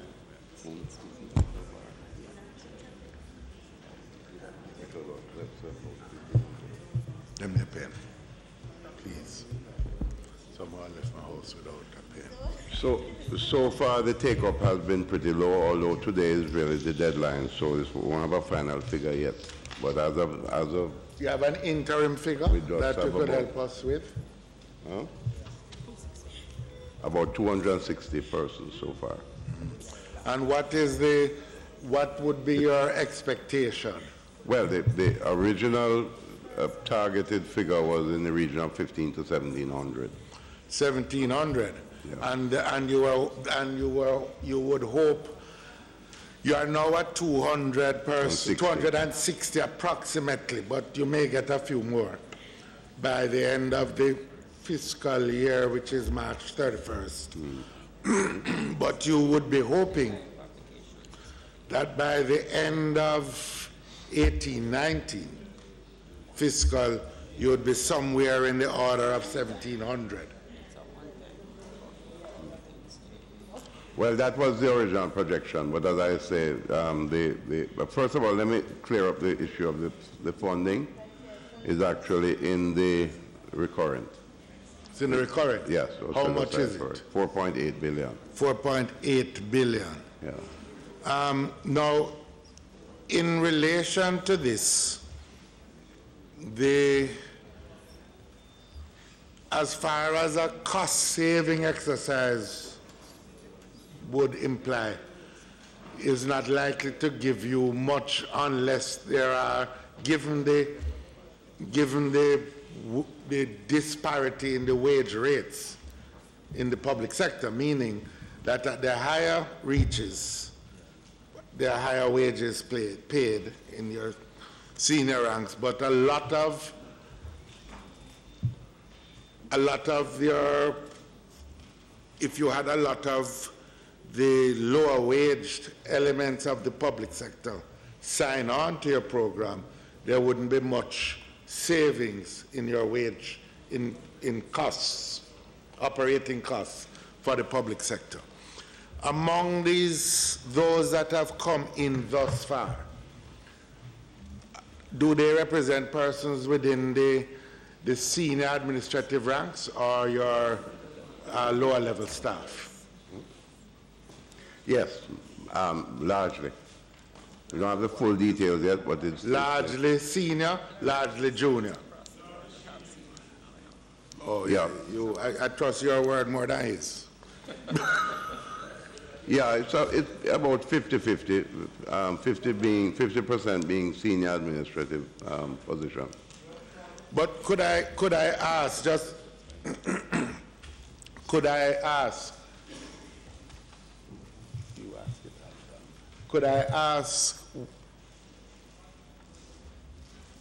there was a document provided, there was a study that was supposed to have been done. It was part of your agreement with the IMF, a salaries review. Has it been completed? Yes, it has been completed. Has it been considered?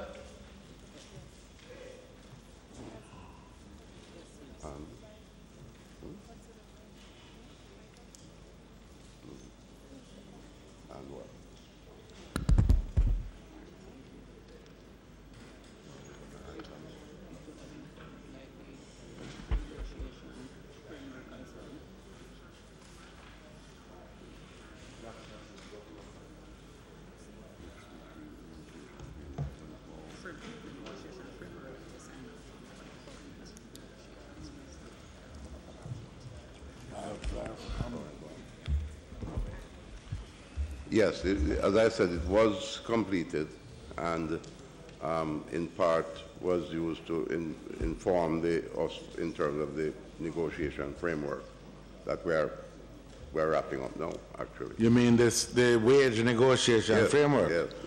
But could I ask, is one of the implications of your review that the public sector needs to be more competitive in its salaries to attract the more technically accomplished expertise needed by the public sector? In other words, do you need to raise your salaries and at the senior levels in order to attract the necessary staff?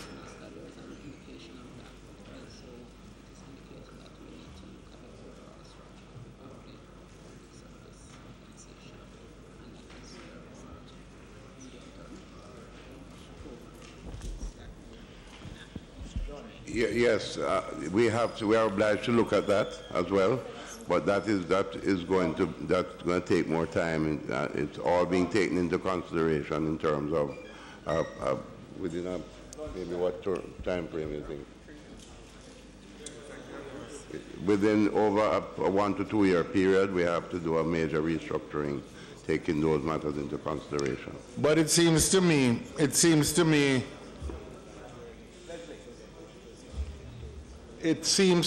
Minister,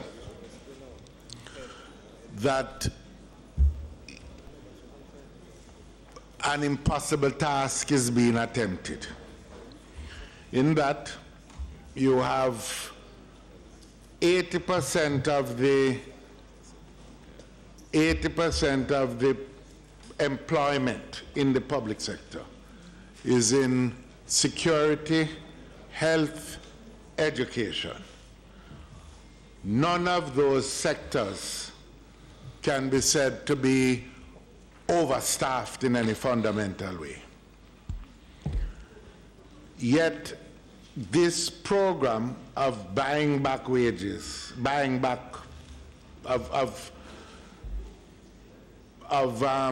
giving early retirement would have to deal with the other 20% mainly of your civil service, when the real problem there is that you need to pay more wages at the higher levels. So you can only, in a sense, be laying off low-wage staff and still be unable to attract people at the relevant levels to improve efficiency, so that you are really going to be embarking upon a laying off exercise which is not going to save you much cost. It's not laying off, it is early retirement. Well, all right. No, it's two different things. That is true, but you... Yeah, laying off suggests... That you're not giving them any money when you're sending them home. No, laying off suggests that government is putting people out of work. People voluntarily retire and seek other opportunities elsewhere, especially especially in a situation where the job market is the labor market is growing, unemployment is declining, more jobs in the private sector, better paying jobs in the private sector. That's what it's about. And people are taking advantage of early retirement to go to get better jobs in the private sector.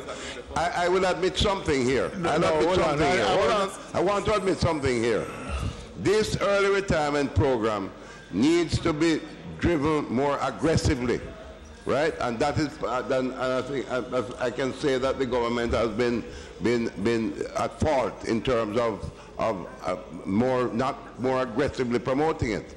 Well, I can admit that up front. I appreciate your speech. And we want the people of Jamaica to know there are jobs and jobs being made available more and more in this economy right now. 60,000 new jobs have been created over the past 15 months in this economy. I appreciate your speech, and I will invite you somewhere to give it on another occasion. Yeah, but you're giving them a lot here this morning, so I mean, you have to give me a chance to give some too.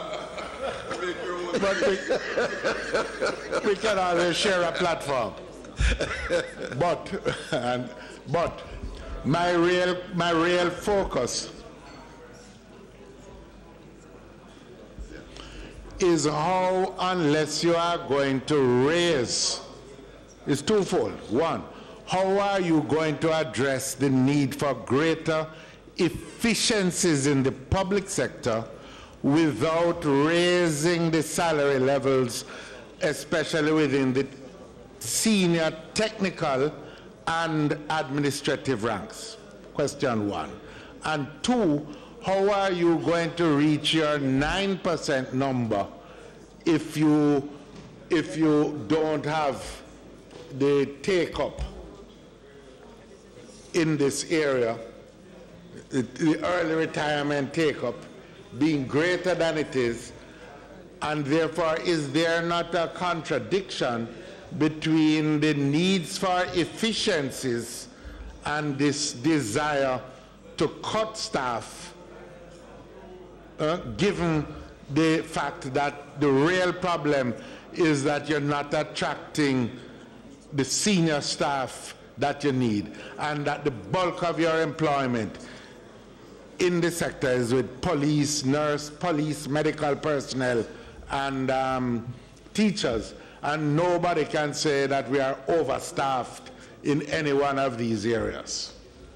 Yeah, well, you know, I take the point, and it's a complex issue, as you know, and a certain amount of restructuring will have to take place as well. For instance, in the health sector, I know that that's actively being looked at right now.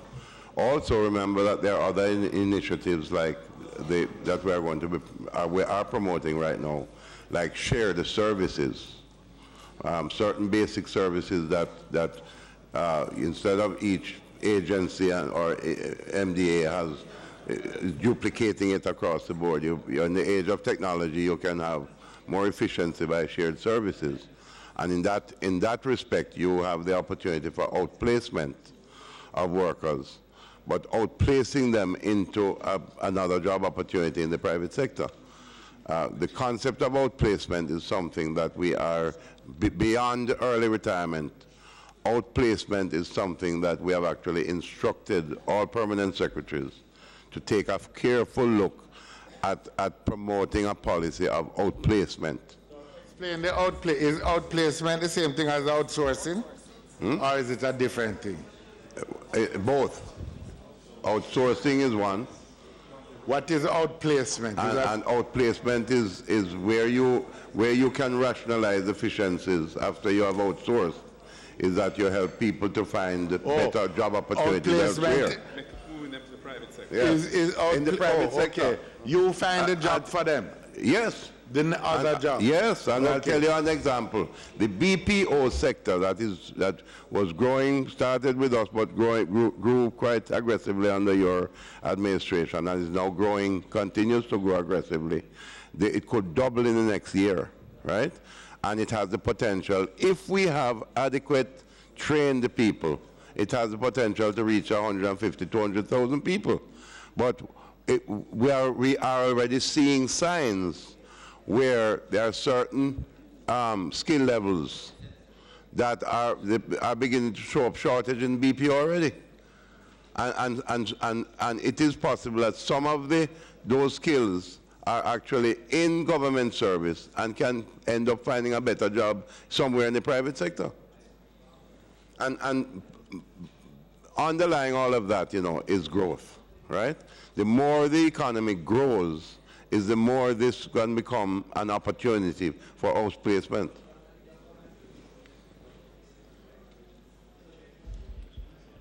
Mr. Chairman, put the pages, please. Put the page. Head 15,000 pages 1 to 30. Those in favor? Chairman, just one final question.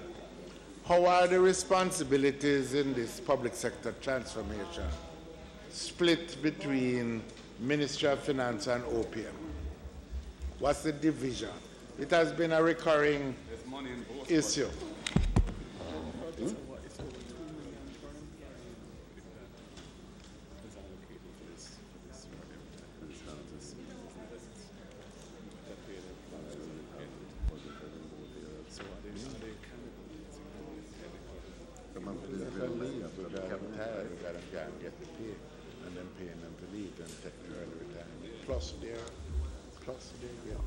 Well, as in the past, a portion of the transformation is driven by the Office of the Cabinet, but the bulk of it is really still done by the Ministry of Finance and the Public Service.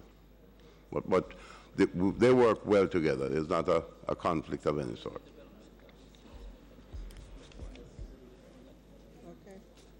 Put the page. 15,000B, pages 1 to 30. Those in favor? Aye. Those against? As of it. 15,020. Sorry, 15,010, pages 1 to 5. Aye. Those in favor? Aye. Those against? 15,020. Registrar General Department and the Islands Records Office, pages 1 to 5. Those in favor? Aye. Those against? As of it. 16,000, Office of the Cabinet, pages 1 to 4. Those in favor? Aye. Those against? As of it. 16,000B, Office of the Cabinet, capital B, pages 1 to 5. Those in favor? Aye. Those against? As of it. Management Institute for National Development, pages 1 to 2, on the heading 16,049. Those in favor? Aye. Those against? As of it. 20,000, Ministry of Finance and the Public Service, pages 1 to 30. Those in favor? Question? Mr. Golden? Yes. Go ahead. Thank you. Minister. You in a rush? You all right? Okay. Go ahead. Thank you, sir. Minister, where are we now? First of all, I wanted to ask you. Where are we now? Ministry of Finance? Yes, yes. And I'm taking the context of the fiscal policy paper as well. The fiscal policy paper for the 2018-19, which you tabled on the 15th of February, states that real GDP is projected to grow by an average of 2.1% over the fiscal years from 2018-19 to fiscal year 2021. Just tell us what page in the policy paper you're reading from, please. It's on part 2, page 17. Part 2? Page 17. Page 17, thank you. Yeah, I'll read it again. It says that the real GDP is projected to grow by an average of 2.1% over the fiscal years from 2018-19 to 2021-22. And my question for you is, given this projected average 2.1% growth over those years, does this mean that you regard the so-called 5 in 4 growth target that was announced in 2016 as dead in the water, or just hot air at this juncture? Because the fiscal policy paper is projecting an average of 2.1 for the next 18, 19, 19, 20, 20, 21, and 21, 22. Well, I think first of all, this is a conservative average projection, right? Because, listen, I want to say a couple. I do want to say a couple things on this growth issue. I think it's important because last year, as you know, we had shocks in the system in agriculture. You had drought first, and then you had severe flooding conditions, and that did affect our growth in this past fiscal year. But beyond the present measurement of growth in the economy, I have questions about the measurement of growth, how we are measuring growth in Jamaica. The statin is right now very limited, and it's an issue we are looking at in terms of outfitting them properly in terms of staffing and so on, and technical expertise in order to make sure that that is not a deficit. Because we are using base years of measurement for growth right now of 1996 and 2002. Most developed countries are using base years of 2008 and 2012. And there is a postulation that the growth in the Jamaican economy is actually being undercounted. And I'll tell you why. Let's take construction. Let's take construction. The suggestion that the construction sector is growing by 1%. When last have you looked in the corporate area alone, from downtown Kingston to midtown to uptown, and see apartment buildings, business office buildings, high-rises, and we're talking about construction growing by 1%. Something is fundamentally wrong. And so in our meetings with the IMF yesterday, and we made this point, consider as well, by the way, the fact credit is up, on cement is up by 5%. They had to cut their exports of cement to accommodate the local demand. Unemployment is down from 12.9% to 10.4%. These are all fundamental indicators, along with the fact that interest rates have fallen and as I said, private sector credit is up. These are fundamental indicators that growth is taking place in the economy that perhaps is not being adequately measured. Minister, that has been a long-standing complaint. That we have large sectors of the economy that are not part of the official numbers and so on, and that the growth is is understated. But we have to take the projections that the government has put tabled here. You signed off on them, Minister. You signed the fiscal policy paper. So I'm taking that seriously as your projection. And anyway, I will move on. Yeah. The inflation for the calendar year 2017 was 5.2%. And for the fiscal year, the current fiscal year, 17-18, is projected to be 5%. And that has trended upwards, because in 2015-16 it was 3% fiscal year, and in 16-17 it was 4.1. So it's moving in that direction, but it's still within the BOJ's projected target between 4 and 6%. And it's projected to be 4.3 in the coming fiscal year, the one that this budget is relating to, 18-19, 4.3. And that's in a table on page 17 of part 2 of the fiscal policy paper. The total expenditures, recurrent and capital, for several critical ministries and their departments for the coming fiscal year have budgeted increases which are below the projected inflation for the coming fiscal year. If you add the total expenditures, capital and recurrent, several ministries have increases which are below inflation, projected inflation for the coming year. And therefore, their budgets are actually being reduced in real terms relative to the current fiscal year. And I've mentioned, and I've derived these numbers from the estimates of the consolidated estimates.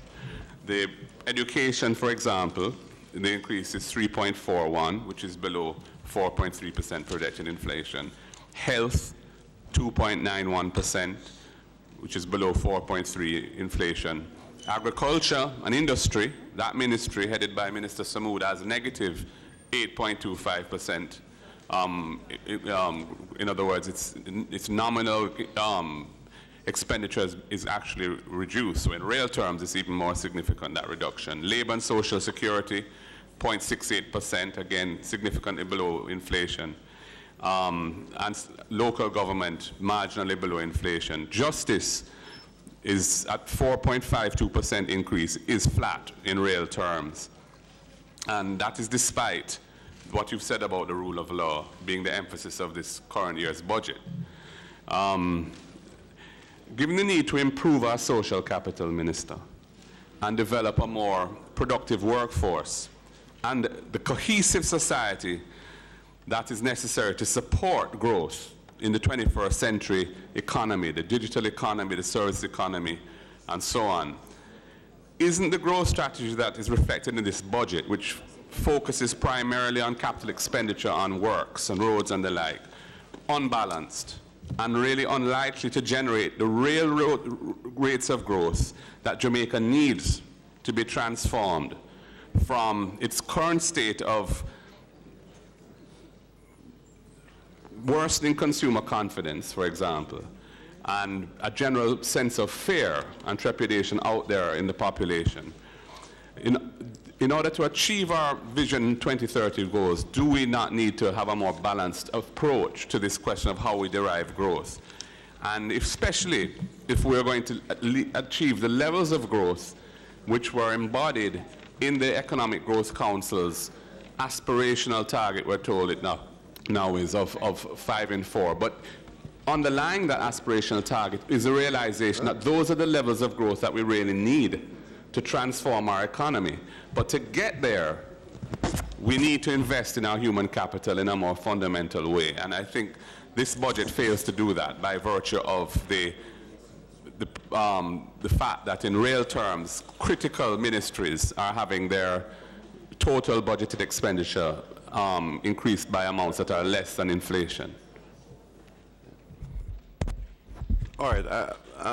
I think I've heard your point, member, and I want to say, first of all, that I noticed there are certain ministries you decided not to mention. For instance, the Ministry of Economic Growth and Job Creation does have significant expenditure lined up in there. I agree. I have accepted there are ministries which have. I'm just saying that my point really is that the model that we're trying to pursue, which is focusing on expenditures of capital expenditures around works, roads, and housing and so on. Yeah, but no, I'm just... when you look at the ministries that are focusing on people, yes, but I've listened carefully and I'm answering you. You see, as I said, the Ministry of Economic Growth and Job Creation has significant expenditure in there. And we have, it's not just, I think we need to be focusing on the fact that we are in extraordinary times where we have to deal with some national emergencies that are confronting us now, crime being a major one. And while you've listed some of these increases in ministries that are below the inflation rate, and I acknowledge that, right? But you have to look at where the emphasis has shifted. For instance, in the Ministry of National Security, the recurrent side is up almost 14%, but capital, critically, is up by 140% on the capital side in the Ministry of National Security. So the budget is reflecting the urgencies of the time, the urgencies of the moment, the priorities of this particular fiscal year. And, right? And so, but at the same time, what I want to stress to the member is that while we are focusing on these priorities, we are not sidelining the emphasis on critical infrastructure like roads and so on. The emphasis remains on roads, among other things, and other areas of infrastructure, water, and so on. But I want to also stress that we must not forget that the government is taking a very aggressive approach to supporting private sector investment in all its forms. For instance, there are major projects that are lined up, including the project at Alpart, for instance, which is the GISCO-led project at Alpart, in this fiscal year is going to sharply ramp up beyond where it has already started. They are going to be constructing a second alumina plant to virtually double alumina production. They are establishing an industrial park in the country that in fact that is going to involve, this is critical now, is going to involve small farmers in production, right? That will supply their agro-park, that will involve processing of food. This is a project that is rolling out that's going to be $6 billion United States dollars. $6 billion US dollars, the largest investment by any company in Jamaica. And $6 billion, the $3 billion is just for the bauxite side.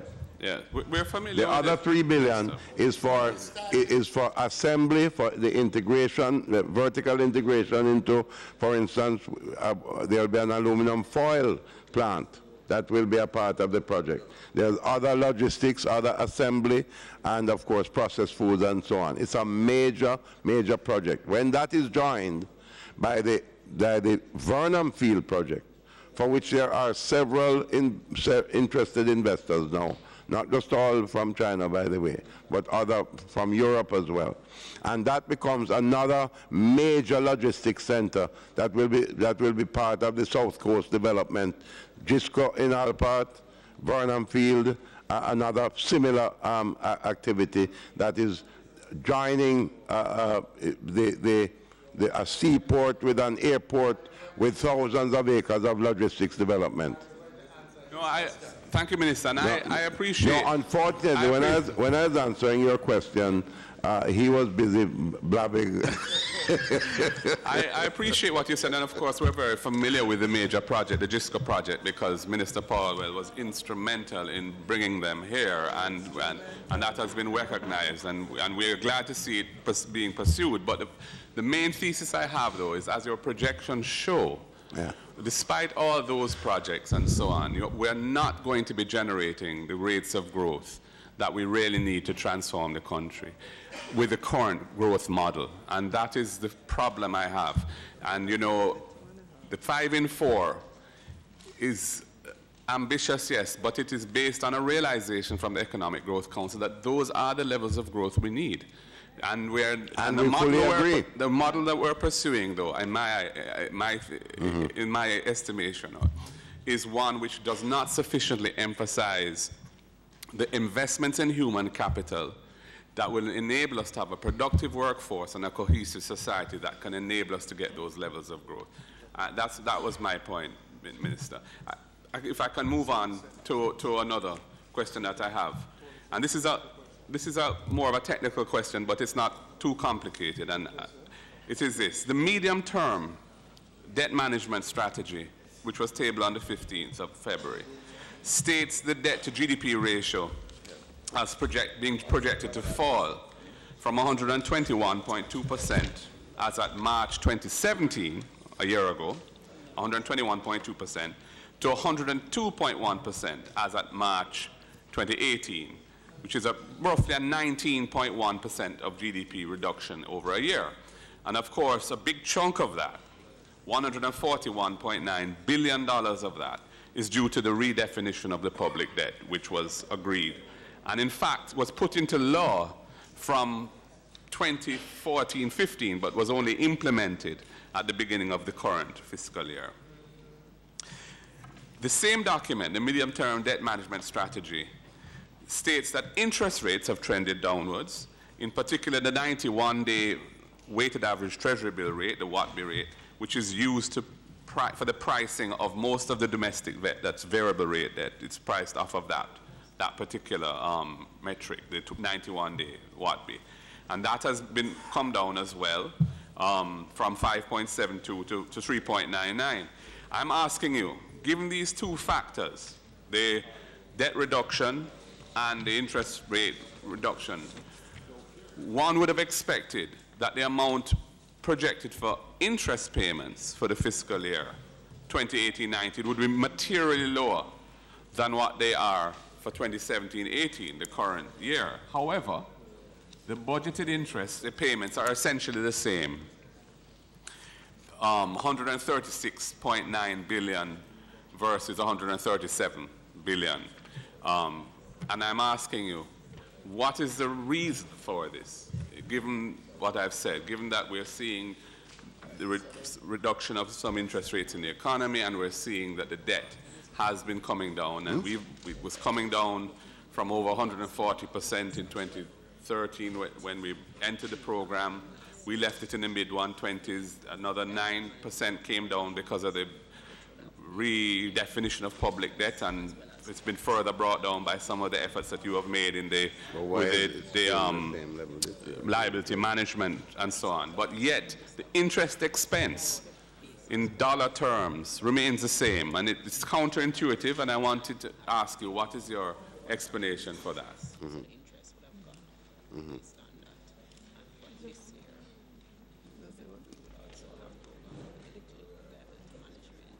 Should I put the page? No.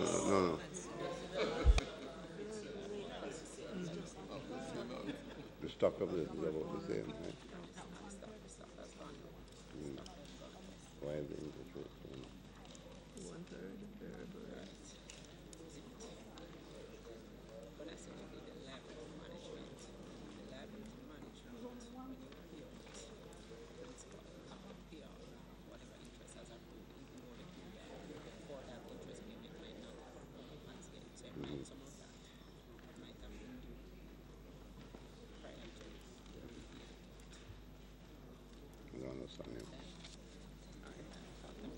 Why is the interest rate still?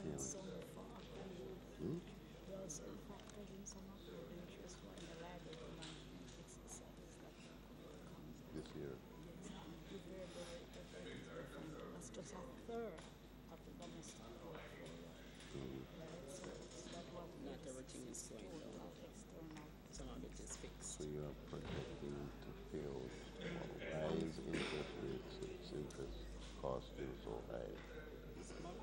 Some of the interest, well, 2/3 of the domestic interest is fixed rate. Right. So the fact that the rates are going down is not impacting that portion. That's not changing. It's only a third.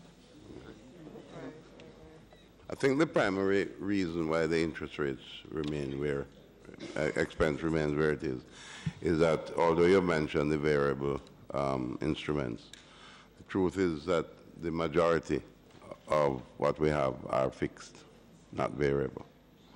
At least 2/3 of the portfolio are actually fixed interest rate instruments. But I think that the larger point, though, to make is that your debt servicing cost is down by $70 billion. And as I say, for the first time in a long time, we are below 40% of the budget in debt servicing costs, which is significant, at 37.4%. And this has now freed up space for us to find some extra money, $13 billion more for capital expenditure, and some extra money for recurrent programs as well. I mean, a good portion of why we're below that 40% is because the amortization of principal this year is significantly lower than it was last year, partly because of the liability management effort. But if you look at what's coming projected in the future after this current fiscal year, you're going to see the levels of amortization going back up. You know, so we have to watch that very carefully. Have to watch as it. to how we're going to actually stay below 40%. And another reason why we have to drive private sector growth faster, so that so that the debt to GDP can keep going down, because the GDP itself is growing more aggressively. That's critical. What is your debt to GDP now? End of March.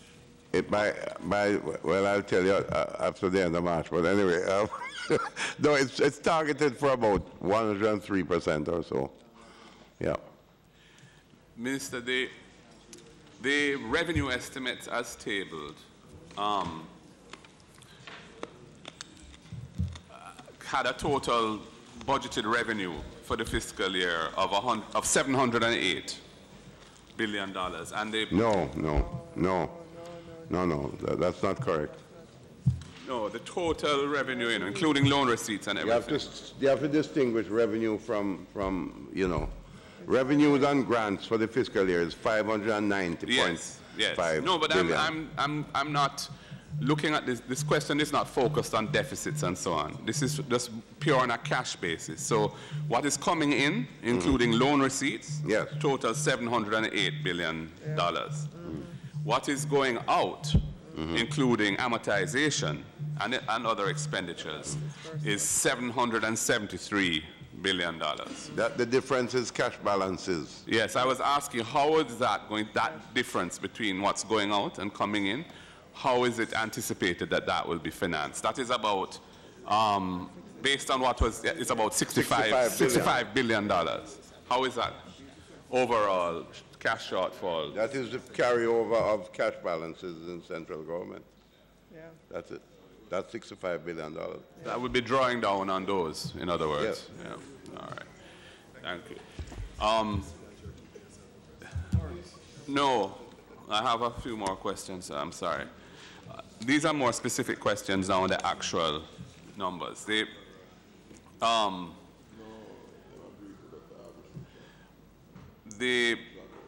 Under the non-tax, and to some extent, Minister, the challenge I have with this is that these questions were derived from the numbers in the documents that you tabled, and we've just received a new set today. So and as I said, I regret the fact that... In a way, I almost want to defer asking these questions so I can look at what you've tabled now and to see to what extent they're no longer relevant. Well, what I certainly will undertake that after you review the other documents which we've tabled, the substitute documents, I'll be happy to entertain any further questions you might have on it. Okay, thank you for that. Yes.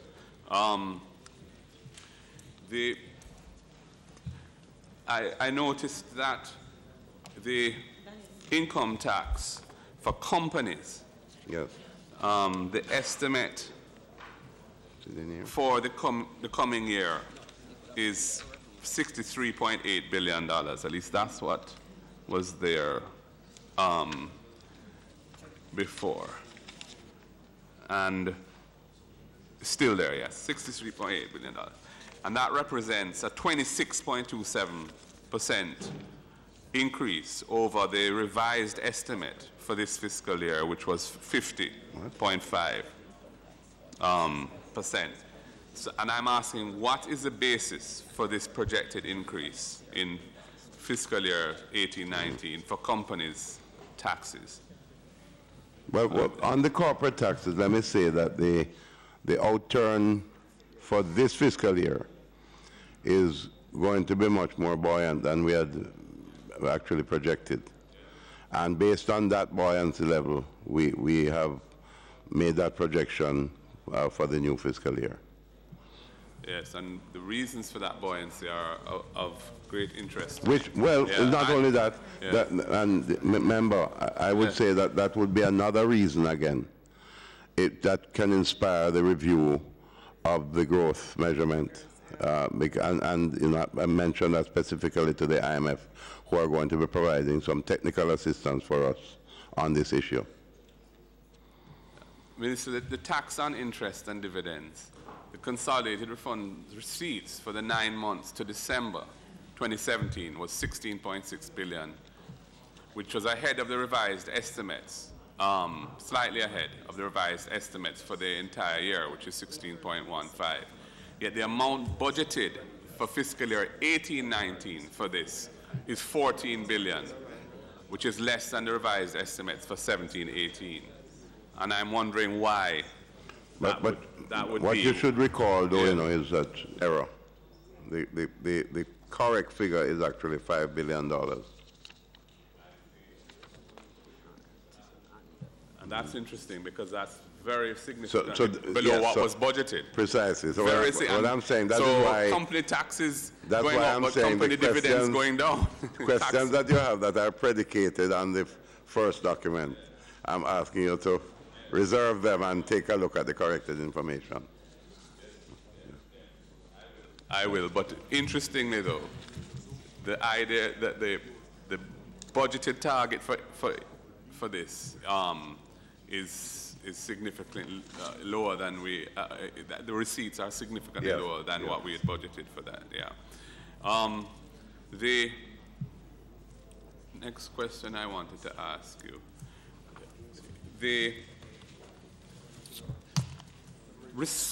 in the Ministry of Finance's budget, the recurrent expenditure for compensation of employees in the Ministry of Finance is being reduced from 8.527 billion in 17-18 to 6.866 in fiscal year 2018-19. 1 billion of this reduction seems to be attributable to a reduction in payments to the National Housing Trust on behalf of employees, even though it is projected in future years to go up to be 1.379 billion in the subsequent 3 years for each of those 3 years. And another 0.8 billion of the reduction in compensation for employees in the ministry seems to be attributable to a reduction in payments for the health scheme for employees, the GIASO health scheme. I'm asking if you could please explain those reductions. Okay. Yeah. Let me say that what appears to be a reduction there is not necessarily so, because in this case, the provision for the housing trust arrears in employers' contributions is actually in the contingency. So it's not showing up right now. That's right. So where it was this year and where it will be in the year after this, year after next, and the year after that, is for some reason in 18-19 it's been put into contingency. It's in the contingency. That's strange. Sorry. All right. Reason why? Because we don't have the precise figure. So we don't put it in the contingency. All right, Minister. The recurrent budget for contingencies has increased dramatically from 5.45 billion in this fiscal year to 35.35 billion in the 18-19 year. And there's also another 1.8 billion of contingencies in the capital A and capital B budget combined.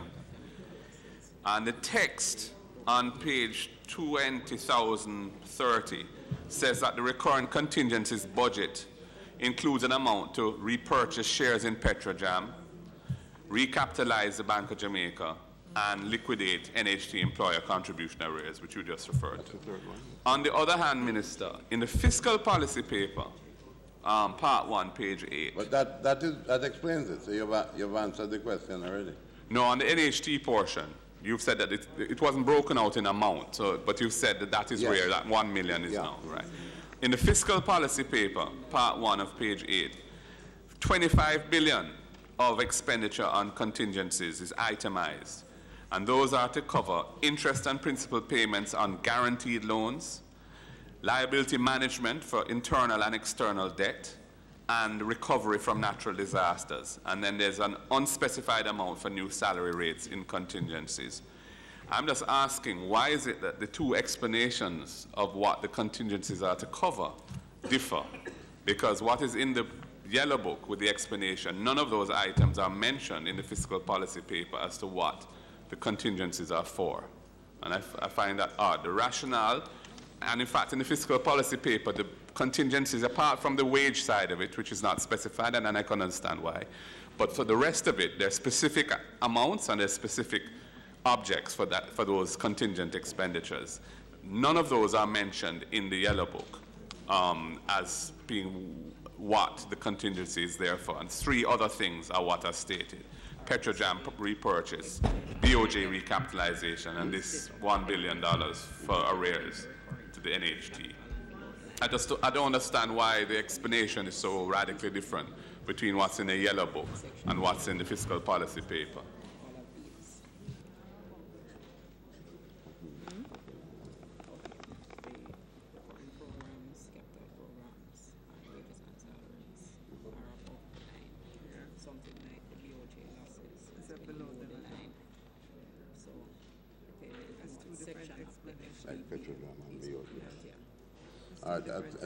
The short explanation to that is that how it is presented in the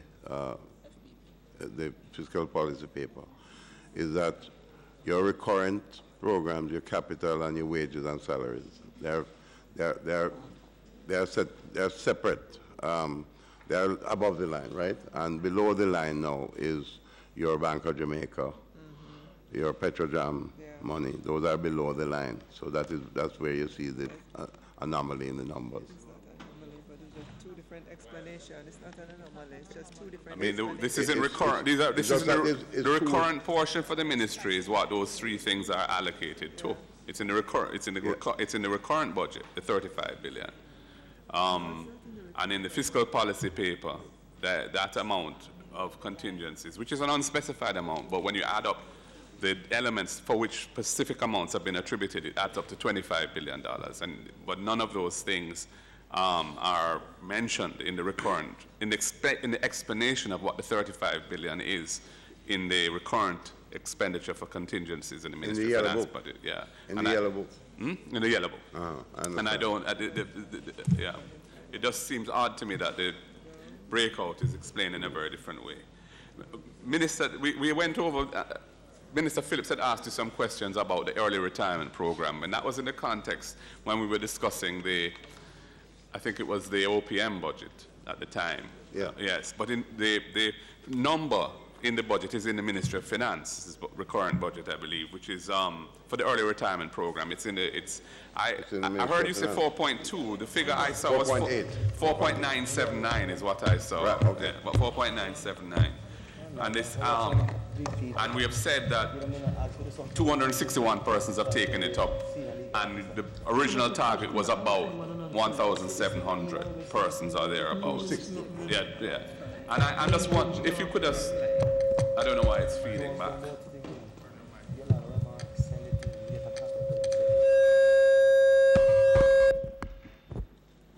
It needs your magic touch, Minister. Minister, I was wondering, what is the overall purpose of the early retirement program from a financial point of view. In other words, I've heard you talk about outplacement and all of that. Though that whole concept of outplacement, in my mind, raises the question of how we're going to retain talent in the public sector if we're talking about outplacing people into the private sector. And the public sector, to become the kind of efficient engine that will support the private sector-led growth, needs to have the necessary technical capacities to deliver the service that the economy needs. So the whole idea of shifting people into the private sector from the public sector, to my mind, is problematic, certainly in the areas where you need those special skills. But my question is really, is this nearly $5 billion of expenditure that is projected on this early retirement program, what is the economic objective of that program? What are you trying to achieve from this in terms of the overall fiscal policy? And well, remember, I think transparency is critical in these matters, and we want the country to know that this government wants a smaller public sector that is more efficient. But we want a smaller public sector, and that's why we are committed to growing the economy so that you create an abundance of job opportunities in the private sector. I need to remind you, maybe you're too young to recall this, but in 1986, in fact, the decision was made from 1985, and in fact, there was even a general strike at the time, you might recall, right? And eventually, because of the growth in the economy that was taking place, 86, 87, 88, we grew in 87 by 8.2%. In 88, despite Hurricane Gilbert, we grew by 3%. And what happened in those 3 years is that some 100,000 jobs were created in the private sector, and 30,000 jobs were moved out of the public sector. So in that 100,000 jobs created in the private sector, 30,000 public sector jobs were absorbed in the 100,000. But Minister, I understand. So that is what in the 80s. I understand and I'm saying that can happen again. I understand the philosophy that you're saying, that we want the economy to grow, we want to create jobs in the private economy, the privately owned economy, and you said you want to shrink the public sector in terms of a source of jobs. I understand but that. Not by way of firing people. Understood. You understand? But by way of creating opportunities. Understand all that. Yeah. But I'm asking, this specific $5 billion for this specific early retirement program, what is the objective, the economic and fiscal objective of that program? What is it? Why are we spending this $5 billion? It sounds like we're not going to, in fact, spend it because it's not getting the take-up. But you had budgeted for it, and you said you want to more aggressively pursue it. So I'm asking, what is it trying to achieve from a financial, economic standpoint?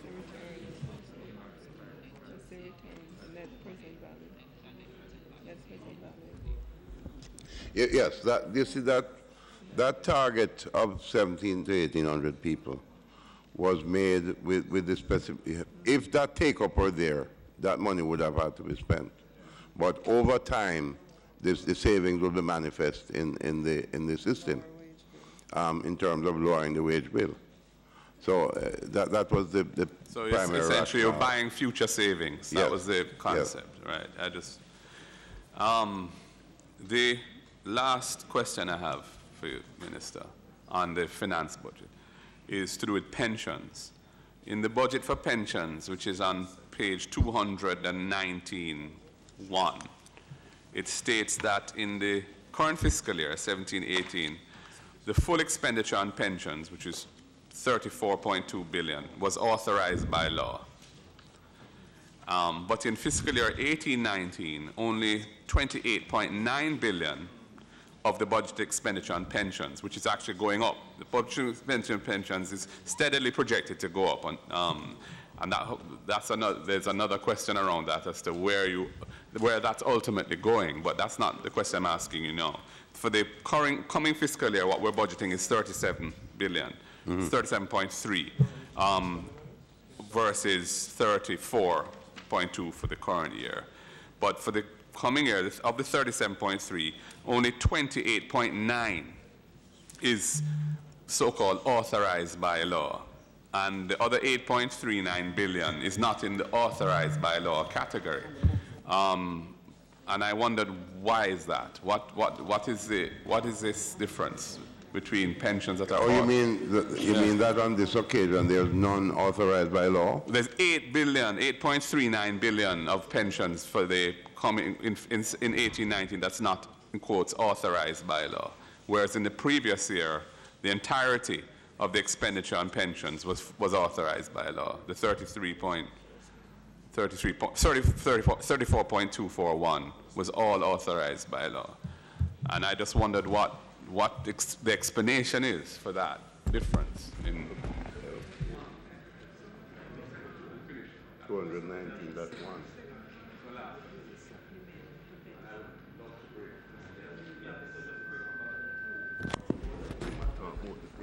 Authorized by law. What is that? The majority of it. So what's the answer to him? What's the answer? Right, so there are increases that you do an annual increase. You do an annual increase.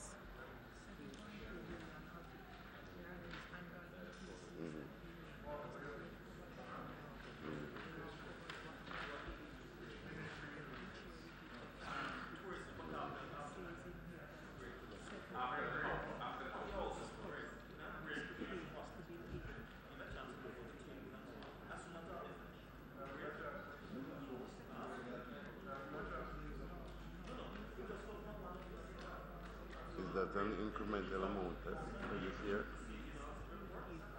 No, is that the amount that will be increased by this year? Let me understand what you're saying.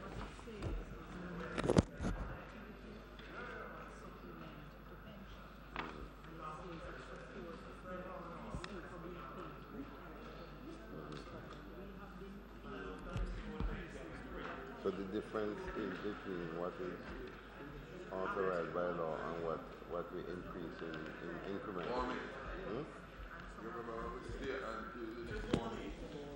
Member, I think the difference is between authorized by law and the other amount. We have been committed, both governments, to increasing.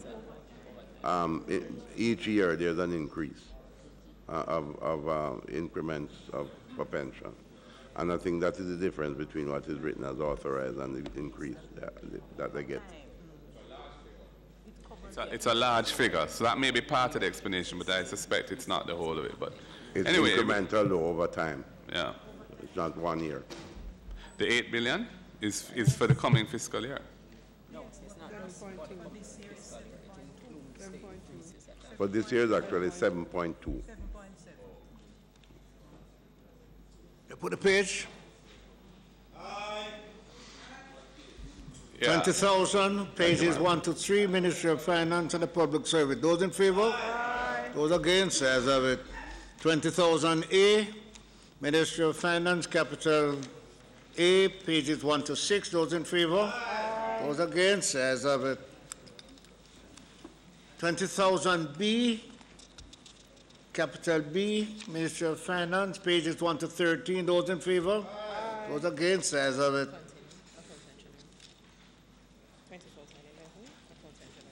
20,011, Accountant General, pages 1 to 2. Those in favor? Those against? As of it. 20,012, Jamaica Customs, pages 1 to 8. Those in favor? Those against? As of it. 20,018, pages 1 to 12, Public Debt Servicing. Those in favor? Those against? As of it. 20,018A, pages 1 to 8, Public Debt. Those in favor? Those against? As of it. 20,019, Pension, pages 1 to 9. Those in favor? Those against? As of it. 20,056, Tax Administration, pages 1 to 2. Those in favor? Those against? As of it. Thank you, Minister of Finance. and your team, you may have a seat in the gallery. Mr. Speaker, the House will convene at 2 o'clock to receive a report from the Auditor General. I suggest that we take a break at this time, have lunch, and get back here at 2 o'clock. Okay. We take half an hour for lunch, and we get back here for 2 o'clock. So the Ministry of Tourism after lunch. So we after Parliament recess. So we take lunch. You suspend this. We are suspending the committee until after the House resume. The House will meet at 2 o'clock. And those who wishes to eat may do so now.